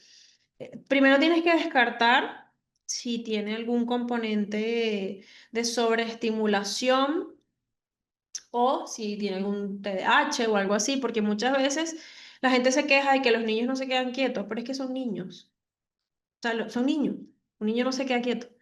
Un niño es un niño. Un niño juega, un niño brinca, salta, grita, se molesta, hace berrinches. Es un niño. No podemos pretender que un niño se quede como nosotros nos quedamos aquí 2 horas diarias hablando, sentados aquí. Eso no va a pasar. Realmente eso es muy, muy poco probable que pase. Y si pasa, bueno, tiene que ser un niño extremadamente introvertido para que suceda. Lo que podemos hacer es, si ya es excesivo su comportamiento, eso sí, si el comportamiento es excesivo, tenemos que ver qué es lo que ve el niño en el día a día para que ese comportamiento sea excesivo. Por ejemplo, el uso de pantallas a una edad temprana va a hacer que un niño sea inquieto en exceso, ¿sí? En extremo, se distraiga demasiado también. Entonces es parte de ir poco a poco y de ir evaluando si es normal su comportamiento o si ya va más allá, ¿sí? Para manejar a un niño inquieto se recomienda fomentar hábitos saludables como la dieta balanceada y ejercicio regular. Establecer rutinas claras con descanso y un límite organizado. Y utilizar estrategias conductuales positivas como recompensar el buen comportamiento y dar instrucciones claras y únicas. Sí, esto lo puedes hacer cuando hayas descartado alguna otra situación. Por ejemplo, en la dieta balanceada hay niños, los niños son muy quisquillosos para comer, sobre todo los niños pequeños. Entonces, tú tratas de darle una alimentación sana, pero resulta que el niño nada más te quiere comer pasta con queso y no se va a morir de hambre, ¿no? Entonces tienes que darle pasta con queso. Entonces a veces eso es bastante difícil porque cuando el niño no come cualquier cosa o no le gustan todos los tipos de textura, entonces es bastante complicado.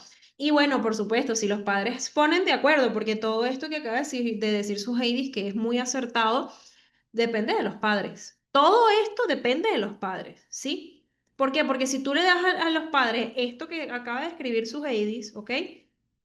y los padres llegan a la casa, le meten en el microondas cualquier comida y le dan la tablet, entonces todo lo que le dijiste en el proceso terapéutico va directo para la basura, ¿sí? Los niños necesitan ejercitarse, necesitan drenar energía, necesitan tener actividades, ¿sí? Necesitan horas de sueño, no pueden dormir 3 horas al día ni pueden dormirse a la 1 de la mañana. Eso no funciona. Ah, no importa, él se duerme a la 1 de la mañana porque él duerme en la tarde y recupera el sueño. Eso no funciona, señora. Un niño que no duerme en la noche, no duerme. Punto.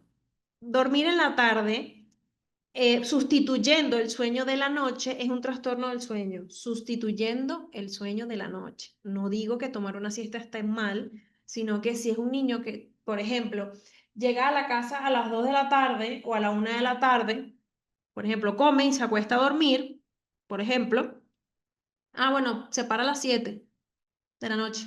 Imagínense ustedes, 5 horas, 6 horas, 7 horas durmiendo. Ay, no te va a dormir en la noche porque no, pero ya él durmió. No, pero durmió en la tarde, no durmió en la noche. El cuerpo duerme de noche, el cuerpo tiene que dormir de noche, no tiene que dormir de tarde ni tiene que dormir de día. Nosotros tenemos un reloj biológico que sabe cuándo es de día, que sabe cuándo es de noche.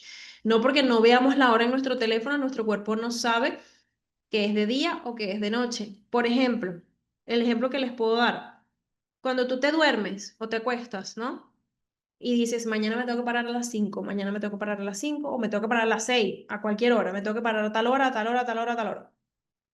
Y de repente abres los ojos y cuando vas a ver la hora faltan 2 minutos, por ejemplo, o es la hora exacta, o te abres los ojos apenas el reloj suena.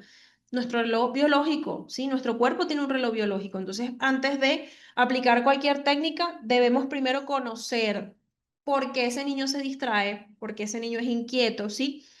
Porque si de repente el niño cuando se despierta en la mañana, lo primero que hacen es ponerle el desayuno o mientras los padres terminan de hacer lo que tienen que hacer antes de salir de la casa y lo están vistiendo, el niño está viendo televisión y se está sobreestimulando, ¿sí?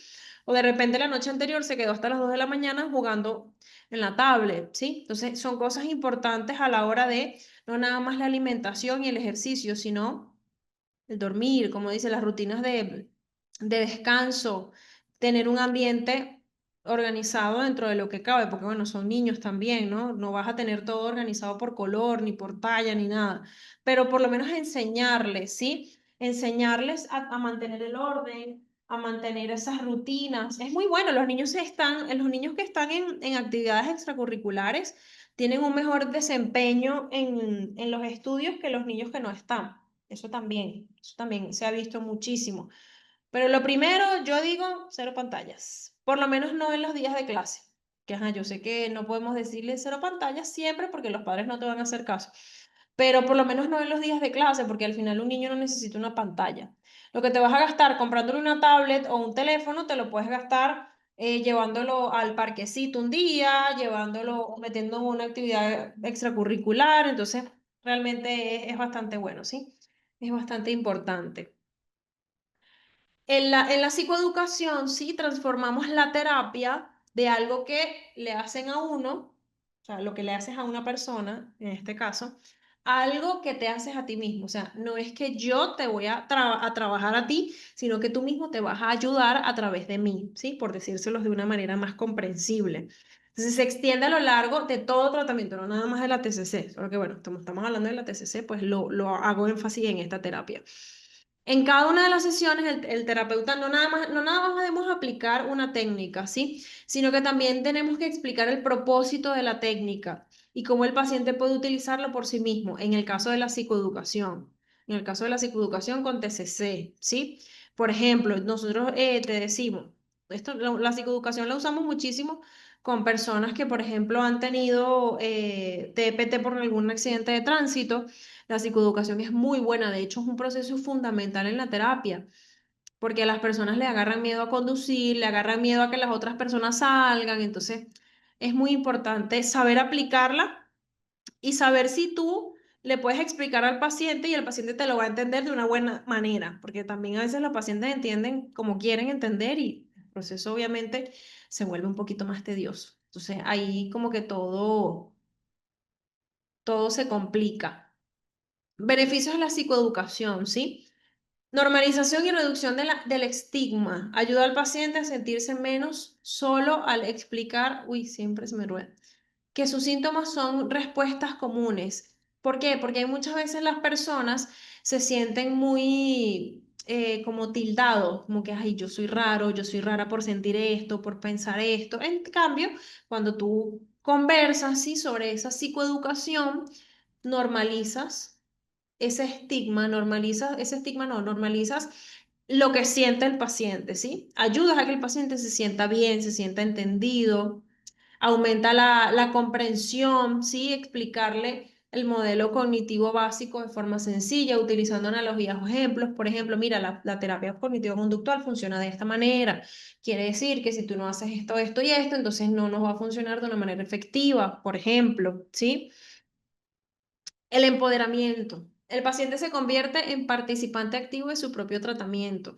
La TCC, recuerden que es un trabajo de dos, no es un trabajo de uno. Obviamente, si el psicólogo pues no la aplica bien, no podemos esperar mucho, ¿no?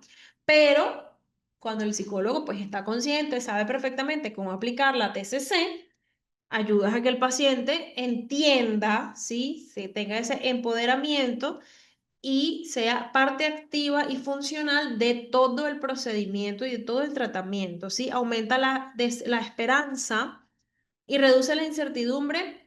Al aumentar la esperanza, ¿sí? Del paciente, hay muchos pacientes que van desesperanzados, que van desanimados, que dicen, ay, yo no me voy a curar, yo nunca voy a estar bien, yo soy un caso perdido. Tienes que aumentar esa esperanza, ¿sí?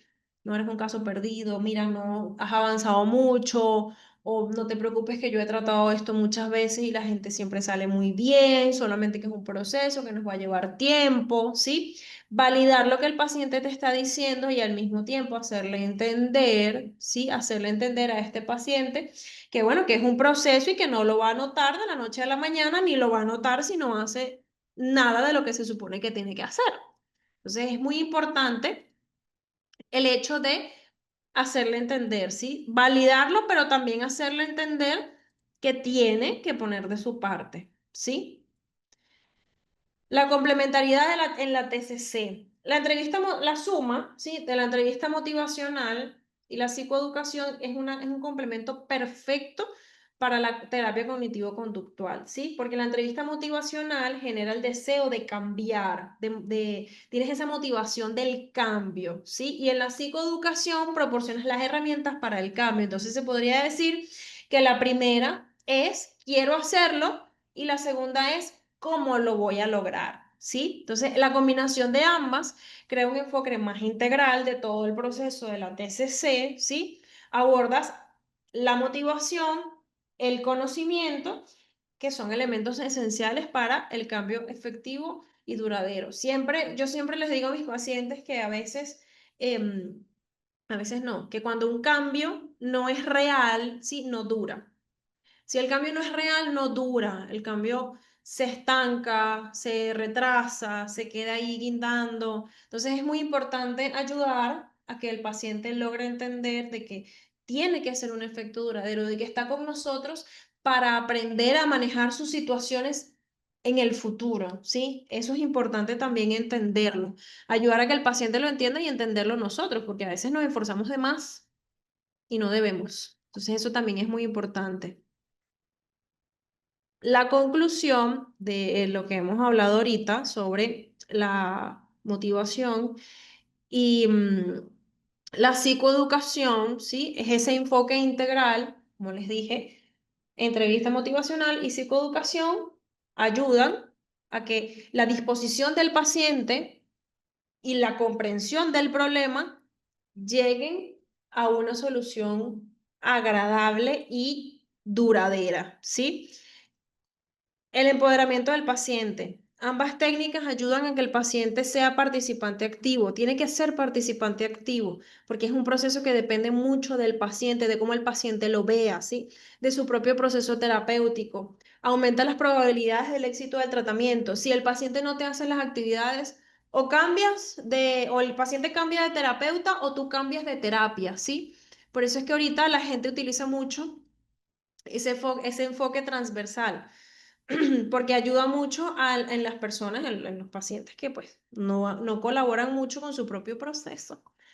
Ayuda mucho a avanzar, ¿sí? Porque hace que el paciente se responsabilice de lo que hace, de lo que no hace, de lo que dice. Y no nada más aquí. Aquí porque la TCC es una terapia muy enfocada de participación activa. Pero el paciente en general, el paciente tiene que tener todo eso en general, ¿ok? Eso no es nada más en la TCC. El paciente debe responsabilizarse, solo que en la TCC la responsabilidad va muchísimo más allá, ¿sí? El proceso continuo, la combinación de estas técnicas debe permanecer, ¿sí? Debe ser algo a largo plazo en todo el tratamiento. No es que le vas a mandar la tarea una vez y nunca más, no. Es un proceso, sí, a lo largo del proceso de tratamiento. Adaptarte a las etapas de ese tratamiento, sí, porque bueno, van a haber etapas, unas mejores, otras no tanto, sí. Entonces hay que ayudar al paciente adaptándonos a esas terapias. Si, por ejemplo, el paciente ya pasó todas las actividades que le mandaste, sí, las hizo muy bien, les ayudó mucho en el proceso, tienes que buscar otras para la etapa en la que se encuentra en ese momento, ¿sí? ¿Cómo vamos hasta ahora? ¿Tienen alguna pregunta del día de hoy, del diplomado en general? ¿Se ha entendido todo? ¿Tienen alguna duda? Les doy unos minutitos para preguntar algo, si quieren preguntar algo, antes de continuar acá. Pueden hablar también si quieren, no hay ningún problema. ¿Se entendió muy claro? Vamos bien. Chévere. ¿Tienen alguna duda de las clases anteriores, muchachas? ¿Tienen alguna duda? Muchachas y muchachos, para todos, para todos. Dije muchachas porque contestaron dos muchachas. ¿Tienen alguna duda de las clases anteriores o de alguna cosa? Por favor, me dicen y lo vamos aclarando aprovechando que estamos aquí en vivo todavía. Porque a veces me escriben, ay, ¿sabe que me surgió esta duda y no se la hice en clase? Entonces me escriben. Y no hay ningún problema, me pueden escribir para aclarar la duda, sin ningún problema. Pero no es lo mismo estando acá en vivo que preguntarlo después. Entonces, importante. Me preguntaron cuándo voy a subir el módulo 1 en la nube, ¿sí?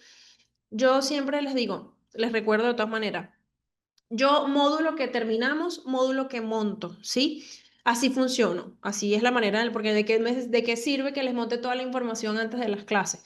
Es mejor montar mientras vamos viendo, módulo terminado, módulo que les monto, o bueno, cualquier información que les doy también se las monto después de que les doy la información. Pero no se preocupen que todo eso va a estar ahí, no se preocupen por eso, todo va a estar ahí, todo lo que yo les he dado, los videos, las láminas, todo esto, y bueno, también las clases grabadas las van a tener. Así que no se preocupen por eso. Todo muy claro. Qué bueno, Rosibel. Qué bueno. Entonces, los pilares centrales de la TCC, ¿sí? ¿Cuáles son los pilares centrales? El pensamiento automático, ¿sí? Y la conexión con esos esquemas cognitivos. El pensamiento automático es automático como te lo dice la palabra. Por eso al paciente a veces se le cuesta mucho manejarlo, ¿sí? O dominarlo, porque es un pensamiento automático y a veces ni siquiera se da cuenta, ya va que aquí me sale cortado, que a veces ni siquiera se da cuenta de el proceso, ¿sí? Entonces es muy importante ayudar al paciente a identificar esos síntomas, ¿sí? No se puede reestructurar un pensamiento sin entender su origen, de dónde viene ese pensamiento. Es un pensamiento rumiante, es un pensamiento racional, es un pensamiento irracional, ¿sí? Los esquemas son importantísimos para comprender los patrones de cada pensamiento. Y la terapia cognitivo-conductual busca modificar esos pensamientos superficiales, como por ejemplo las creencias que son profundas, ¿sí? Si nosotros no modificamos el pensamiento, no vamos a modificar la conducta. O sea, es algo, bueno, casi que imposible, ¿sí? No se puede reestructurar un pensamiento sin entender de dónde viene. Y esa es la función de los esquemas. Cuando yo les hablo de identificar, es cuando hablo de usar esto. ¿Dónde está? De usar esto, el autorregistro de pensamientos y emociones. De todas maneras, esto es algo que pueden armar ustedes mismos, ¿sí? Yo lo armo, yo le coloco fecha, día o fecha, lugar, cuál fue el pensamiento, qué tipo de pensamiento fue y qué categoría. Para mí el tipo irradia en rumiante, son tres, rumiante, catastrófico Y me falta intrusivo, rumiante, catastrófico o intrusivo. O los tres, pueden ser los tres. Hay pensamientos que tienen los tres. Y en la categoría yo coloco si es racional o si es irracional, porque eso es importantísimo también. Súper importantísimo. Ajá, vamos para acá otra vez. Ajá, ¿se les ve? A mí me sale en negro. Creo que está cargando todavía. Ajá, ahora sí. Entonces, si entendemos la parte de la importancia de esa identificación de pensamientos, ¿sí? A veces es complicado, de hecho hay personas que necesitan un ejemplo, ¿sí? Sobre la manera en la que necesitan expresar esos pensamientos para poder identificarlos, ¿sí? Pero simplemente, bueno, lo ayudas, empiezas a hacer el cuadro con la persona y poco a poco la persona va a ir rellenando su cuadro, pero esto es algo que tiene que hacerlo desde el primer día, ¿sí? Esto es algo que va a largo plazo para poder modificar esa conducta, ¿sí? ¿Qué son los pensamientos automáticos? Por ejemplo, un pensamiento automático muy común es, ¿por qué no me ha respondido? Seguro que está enfadado conmigo o seguro que está con otra persona o seguro que tal cosa. O sea, nunca es un pensamiento racional, nunca es un pensamiento, ay, seguro está ocupado trabajando, por ejemplo. No, siempre es algo automático y es negativo y de paso tiene su posición también.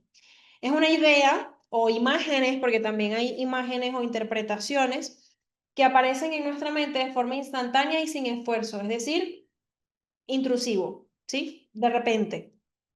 Llega de repente, ¿sí? Son respuestas rápidas a situaciones específicas y a menudo no nos damos cuenta de que los estamos teniendo. Hay personas que normalizan tanto este tipo de pensamientos que a veces te dicen, es que yo no tengo pensamientos ansiosos o yo no tengo pensamientos, yo simplemente me siento así y ya. Y de repente, hablando un día, te dicen, ay, no, y pensé tal cosa, y tú dices, bueno, ahí está ese pensamiento.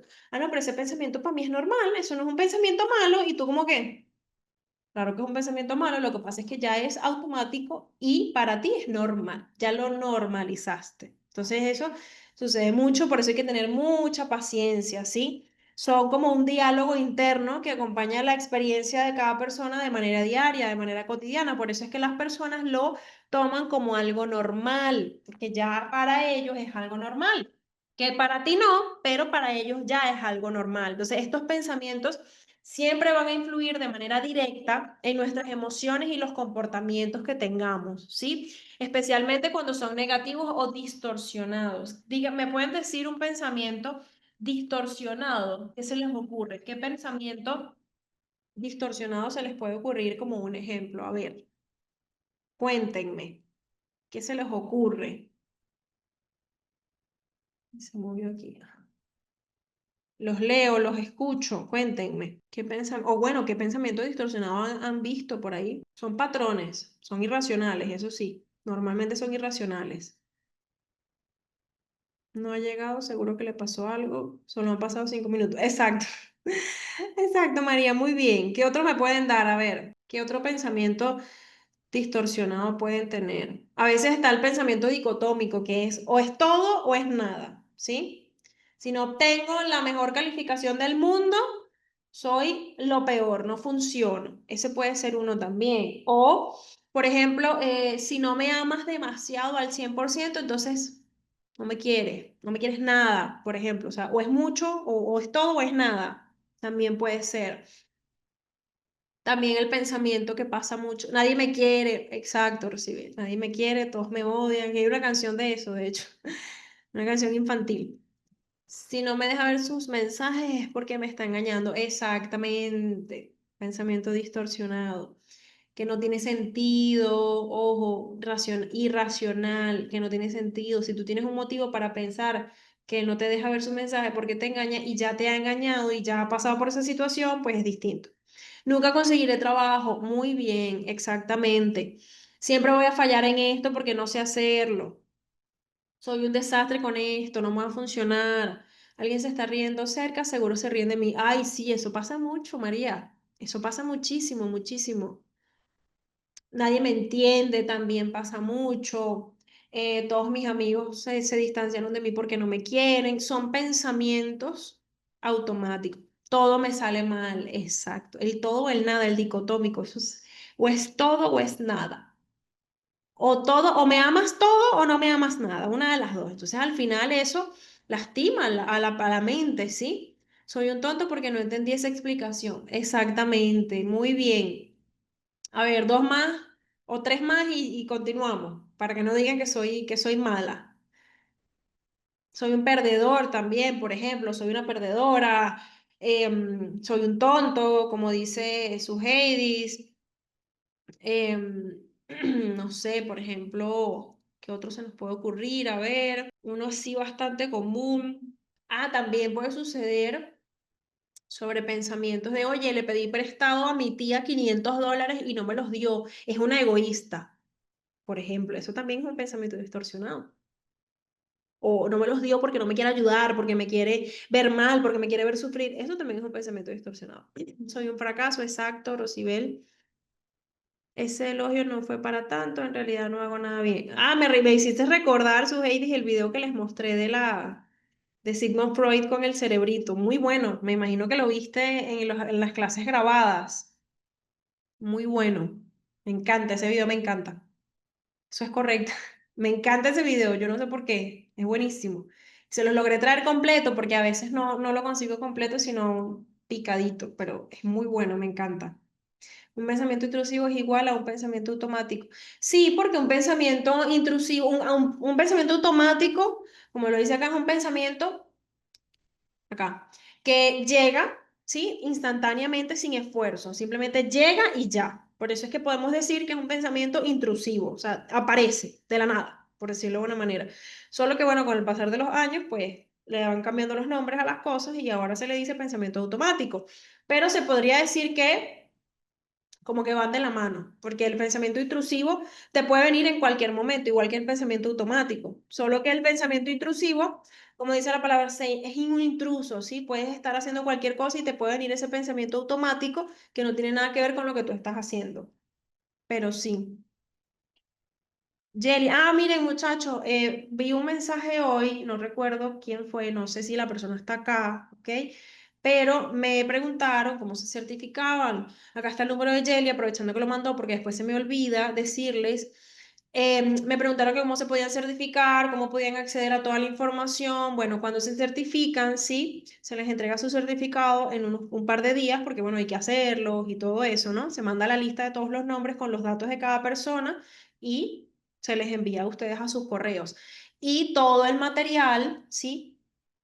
Todo el material que están viendo acá, que están todas las clases grabadas y guardadas, porque el Zoom te da la clase grabada, pero dura creo que son 24 horas. Me corrige Jelly, si no es así, creo que son 24 horas lo que duran, algo así. Dura poquito, ¿no?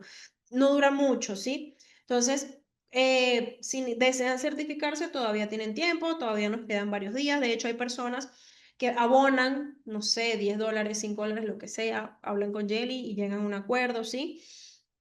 Para que puedan después, al final, cuando terminen de cancelar, pues se les da toda la información, todas las clases, todo eso, todo eso. Todo eso es con Jelly, pero bueno, yo se los recuerdo porque a veces cuando yo termino de hablar o terminamos la clase se salen y no le prestan atención a Jelly y después me preguntan a mí y yo, bueno, vamos a ver, porque yo esta más información la manejo, pero ustedes saben, poquito, poquito. Entonces, cualquier duda, muchachos, le preguntan a Jelly. También me preguntaron, aprovechando que Jelly pasó eso ahorita, me preguntaron sobre el software, ¿sí? De MCMI. El software de MCMI fue el diplomado anterior, ¿sí? Cualquier duda, si quieren adquirirlo o quieren adquirir el diplomado anterior o los diplomados anteriores, le preguntan a Jelly, oye, quiero este diplomado y ella les da la información, el costo, las clases, el certificado y todo eso, ¿sí? Simplemente le preguntan a Jelly sobre el que quieran y listo, sea este, sea algún otro. O bueno, si quieren incluirse para el máster, también están pendientes de los grupos porque por ahí vamos a pasar la información, ¿sí? Las características de los pensamientos automáticos, ¿sí? Son rápidos y fugaces, como lo dice acá. Aparecen de manera rápida en nuestra mente, es instantánea. Pueden desaparecer también de manera rápida, ¿sí? Si no le prestas atención, pero eso no quiere decir que ya lo superaste, sino que simplemente, pues, lo estás tratando de evadir, ¿sí? no se sujetan a razonamientos conscientes, ¿sí? Surgen de manera automática, no hay un proceso de reflexión, no hay un pensamiento consciente que te lleve a ese pensamiento automático, ¿sí? Normalmente son negativos, un pensamiento automático intrusivo normalmente es negativo, ¿sí? Como por ejemplo, acá les coloco unos ejemplos como los que dijeron todos ustedes, ¿sí? En trastornos como la depresión o la ansiedad tienden a ser negativos o distorsionados. Soy un fracaso, no le importa a nadie, nadie me quiere, cuando me muera a nadie le va a importar y todo ese tipo de cosas. Si me quito la vida, a nadie se va a estar triste y todo ese tipo de cosas que suenan muy, muy duro, pero es la realidad, ¿sí? Provocan una respuesta emocional y conductual, influyen directamente en cómo nosotros nos sentimos y actuamos ante determinadas situaciones. A esto nos referimos cuando tratamos con TCC, cognitivo-conductual, pensamiento, conducta, ¿sí? Lo que nosotros pensamos afecta en cómo nosotros nos comportamos, ¿ok? Por eso es tan importante modificar los pensamientos. Ejemplo de un pensamiento automático, situación, ¿sí? Un amigo no responde a tu mensaje de texto después de varias horas. Pensamiento automático, me está ignorando, debo haber dicho algo que le molestó. Pensamiento automático. La emoción es ansiedad, tristeza, preocupación y la conducta es, decides no volver a escribirle para evitar el rechazo. Ven como un momento, una situación, ¿sí? Genera un pensamiento automático, a su vez genera una emoción negativa, pensamiento automático negativo, irracional porque no tienes motivo para tenerlo, una emoción negativa y una conducta negativa que puede perjudicar la amistad con esa persona solamente por haber pensado lo que no es, solamente por haberlo pensado. Y cuando es un pensamiento perturbador, ¿cómo se conecta a cómo es la persona? Recuerdo que mi profe nos puso un ejemplo de una persona que pensaba en soltar al bebé de su hermana y hacerle daño. Y esta persona estaba clara que estaba mal. Eso pasa mucho, María, con las personas que tienen trastorno obsesivo compulsivo y no lo saben. O con personas que tienen algún trastorno de personalidad y no lo saben. ¿Por qué? Porque estos tipos de pensamientos automáticos que estamos dando de ejemplo hoy son pensamientos un poco más inofensivos hacia otras personas, pero cuando tú, con el ejemplo que acabas de dar específicamente, sí, de que pensaba soltar al bebé de su hermana y hacerle daño, y esta persona estaba clara de que eso estaba mal. Eso puede ser referencia de un trastorno psicológico, ¿sí? ¿Por qué? Porque una cosa es que yo piense que porque no me mandan un mensaje a alguien no me quiere, que porque no me contratan en los trabajos a los que voy, entonces es porque soy malo, que por ejemplo, no sé, todos los semáforos están en rojo y yo estoy apurado, entonces tengo mala suerte, no sirvo para... Eso es una cosa, ¿sí? Pero el ejemplo que tú acabas de colocar es diferente, ¿ok? Es muy, muy diferente. En esos casos en específico, cuando tenemos situaciones como la que estás poniendo, como la que está poniendo María, ya el cambia un poquito el tratamiento, ¿sí? No podemos trabajar solo con TCC, aunque el TOC, el trastorno obsesivo compulsivo y TLP y esas cosas, se trabajan con TCC, pero muchas veces las personas con estos trastornos necesitan medicación, así que realmente deberías de indagar más, obviamente sé que no es un caso real o quizás no lo es, deberías indagar un poquito más antes de poder ponerle este tipo de actividades a la persona. ¿Por qué? Porque ya la persona sabe, o sea, reconoce que está mal el pensamiento, ¿sí? En cambio, en los pensamientos automáticos la gente lo normaliza, ¿sí? Y lo ignora, ¿sí? Me está ignorando, algo maliza, automático. En cambio, en ese tipo de pensamientos, como que tú acabas de mencionar, es diferente, ¿sí? Ya eso es algo perturbador, como tú lo has dicho. De hecho, las personas tienen pesadillas súper horribles o tienen algún tipo de trastorno de la personalidad o trastorno obsesión compulsiva o cualquier tipo de trastorno en general. Entonces, hay que indagar más de por qué la persona tiene ese tipo de pensamiento, ¿sí? Eso es muy importante, si es racional, si no es racional, pero ya el hecho de que esté consciente de que está mal es bastante, ¿sí? Porque normalmente cuando tenemos un pensamiento automático no estamos conscientes de que es un pensamiento malo, ¿sí? Simplemente lo pensamos y ya, es automático. A la orden, María. Espero haber aclarado tu duda o a lo mejor te saqué otras dudas más, te generé otras dudas más, pero bueno, siempre es por el bien, nunca, nunca es por el mal, siempre es para aprender cosas nuevas. Ajá. El vínculo con los esquemas, que son las creencias centrales, ¿sí? ¿Qué son los esquemas cognitivos? Son esas creencias profundas y generalizadas sobre uno mismo, el mundo y el futuro que se formaron en la infancia a partir de las experiencias de la vida, ¿sí? Son como los cimientos, como las columnas de la manera en la que nosotros pensamos y actuamos, ¿sí? Son como filtros. Cuando nosotros tenemos interpretaciones de la realidad, los pensamientos o las creencias centrales son la manera como nosotros interpretamos la realidad, como por ejemplo en la película de Intensamente, ¿sí? Hay pensamientos centrales que guían, ¿ok? Que guían su identidad, ¿ok?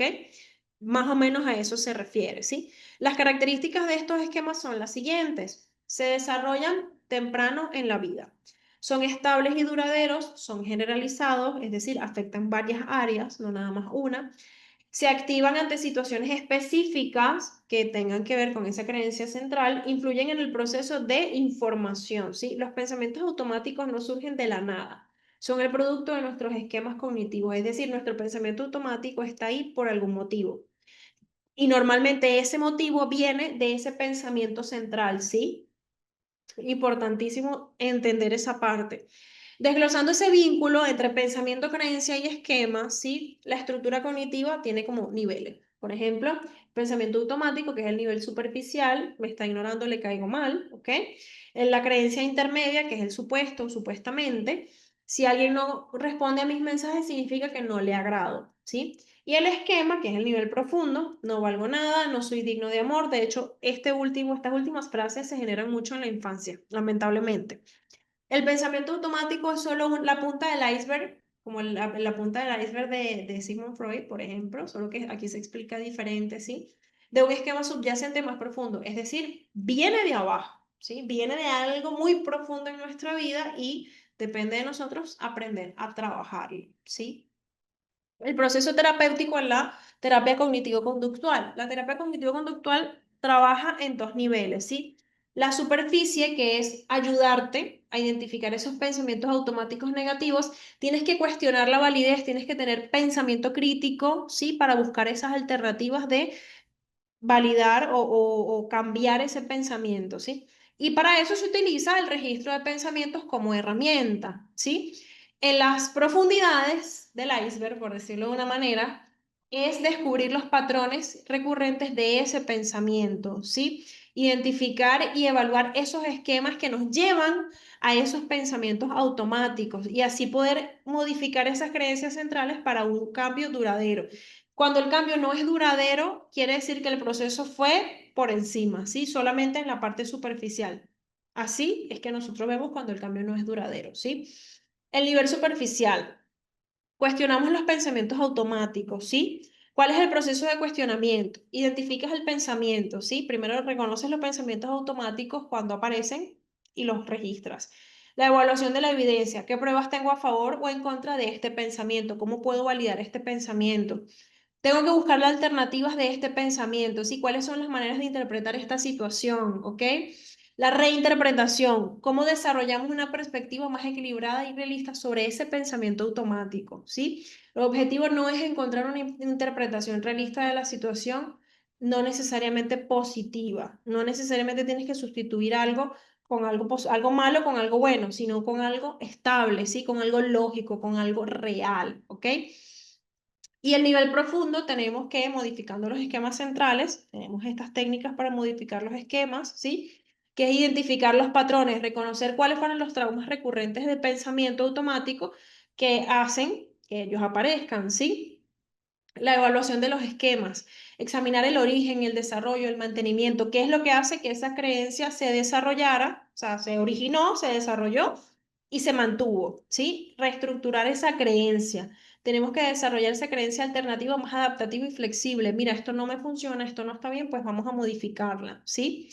La número 4 es experimentación conductual, poner a prueba las nuevas creencias mediante experiencias correctivas. No es que lo que nosotros vamos a aprender en terapia se va a quedar en terapia, ¿sí? Tenemos que hacerlo, tenemos que aplicarlo, tenemos que ir a la práctica, no podemos quedarnos solamente con lo que aprendimos en la parte teórica, ¿sí? El objetivo es lograr un cambio más profundo y duradero que afecte a múltiples situaciones y contextos. Si no me equivoco, hoy terminamos el primer módulo. Siempre el primer módulo es, ay, se quitó. El primer módulo normalmente es más largo. Todos son importantes, por supuesto. Normalmente el módulo 1 es más largo, pero no es menos importante los demás, ¿sí? La conclusión en estos puntos claves a recordar es que tenemos que tener una relación bidireccional, ¿sí? Esos pensamientos automáticos son manifestaciones superficiales de algo que está profundo, ¿sí? De algo que está abajo, ¿ok? Ese abordaje integral, la TCC es efectiva, ¿sí? Cuando tú la trabajas en niveles de pensamientos automáticos, como el nivel de los esquemas, para lograr estos cambios duraderos y prolongados. Necesitamos algo que dure, ¿sí? No algo que sea de muy corto plazo, ¿ok? El proceso de cambio, la identificación de pensamientos automáticos es el primer paso para acceder y modificar los esquemas subyacentes. Si nosotros no tenemos el poder de identificar estos pensamientos automáticos, no podemos acceder a lo que está debajo de ellos, ¿sí? Tenemos que primero los pensamientos automáticos y después lo demás, ¿sí? No se puede reestructurar un pensamiento sin entender de dónde viene y esa es la función de los esquemas. Tenemos el pensamiento, identificamos el pensamiento y después vemos de dónde viene ese pensamiento, ¿sí? Funciona en el triángulo, como yo digo, el triángulo. En la TCC es un triángulo, ¿sí? Bueno, muchachos, ahorita, hasta ahora llega el módulo número 1, ¿sí? Mañana vamos a iniciar con el 2. Bueno, tenemos 3 días para los otros 2 módulos, no se preocupen, toda la información la vamos a dar. Yo sé que a veces se estresan y dicen, ya va a terminar el diplomado y todavía nos faltan módulos. No se preocupen, de hecho hay módulos que son tan cortitos, ¿sí?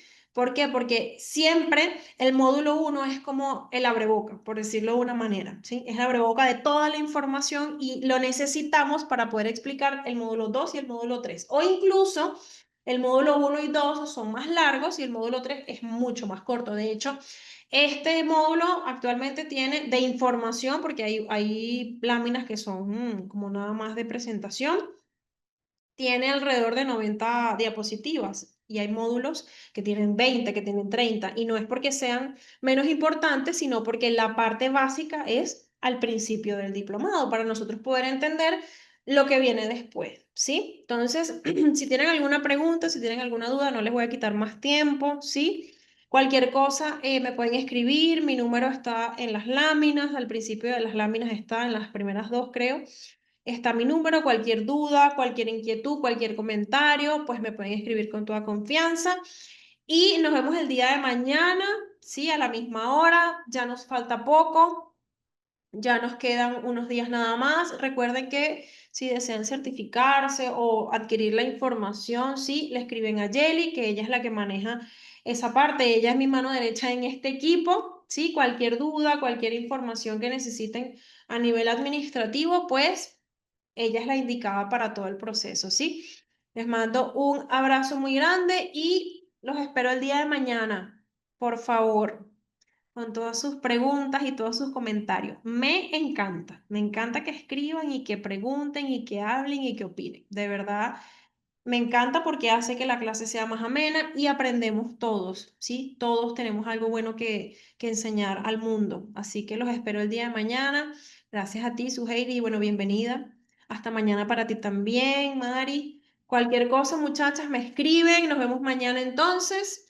Cuídense mucho, les mando un gran abrazo. Feliz noche para ti también, Rosibel. Muchas gracias por llegar el día de hoy y bueno, cualquier cosita, se comunican con Jelly o conmigo. Les mando un abrazo grandísimo. Cuídense mucho, que estén muy bien. Y Verónica también, no escribiste hoy, pero también saludo para ti. Les mando un abrazo entonces. Cuídense mucho, que estén muy bien. Nos vemos mañana.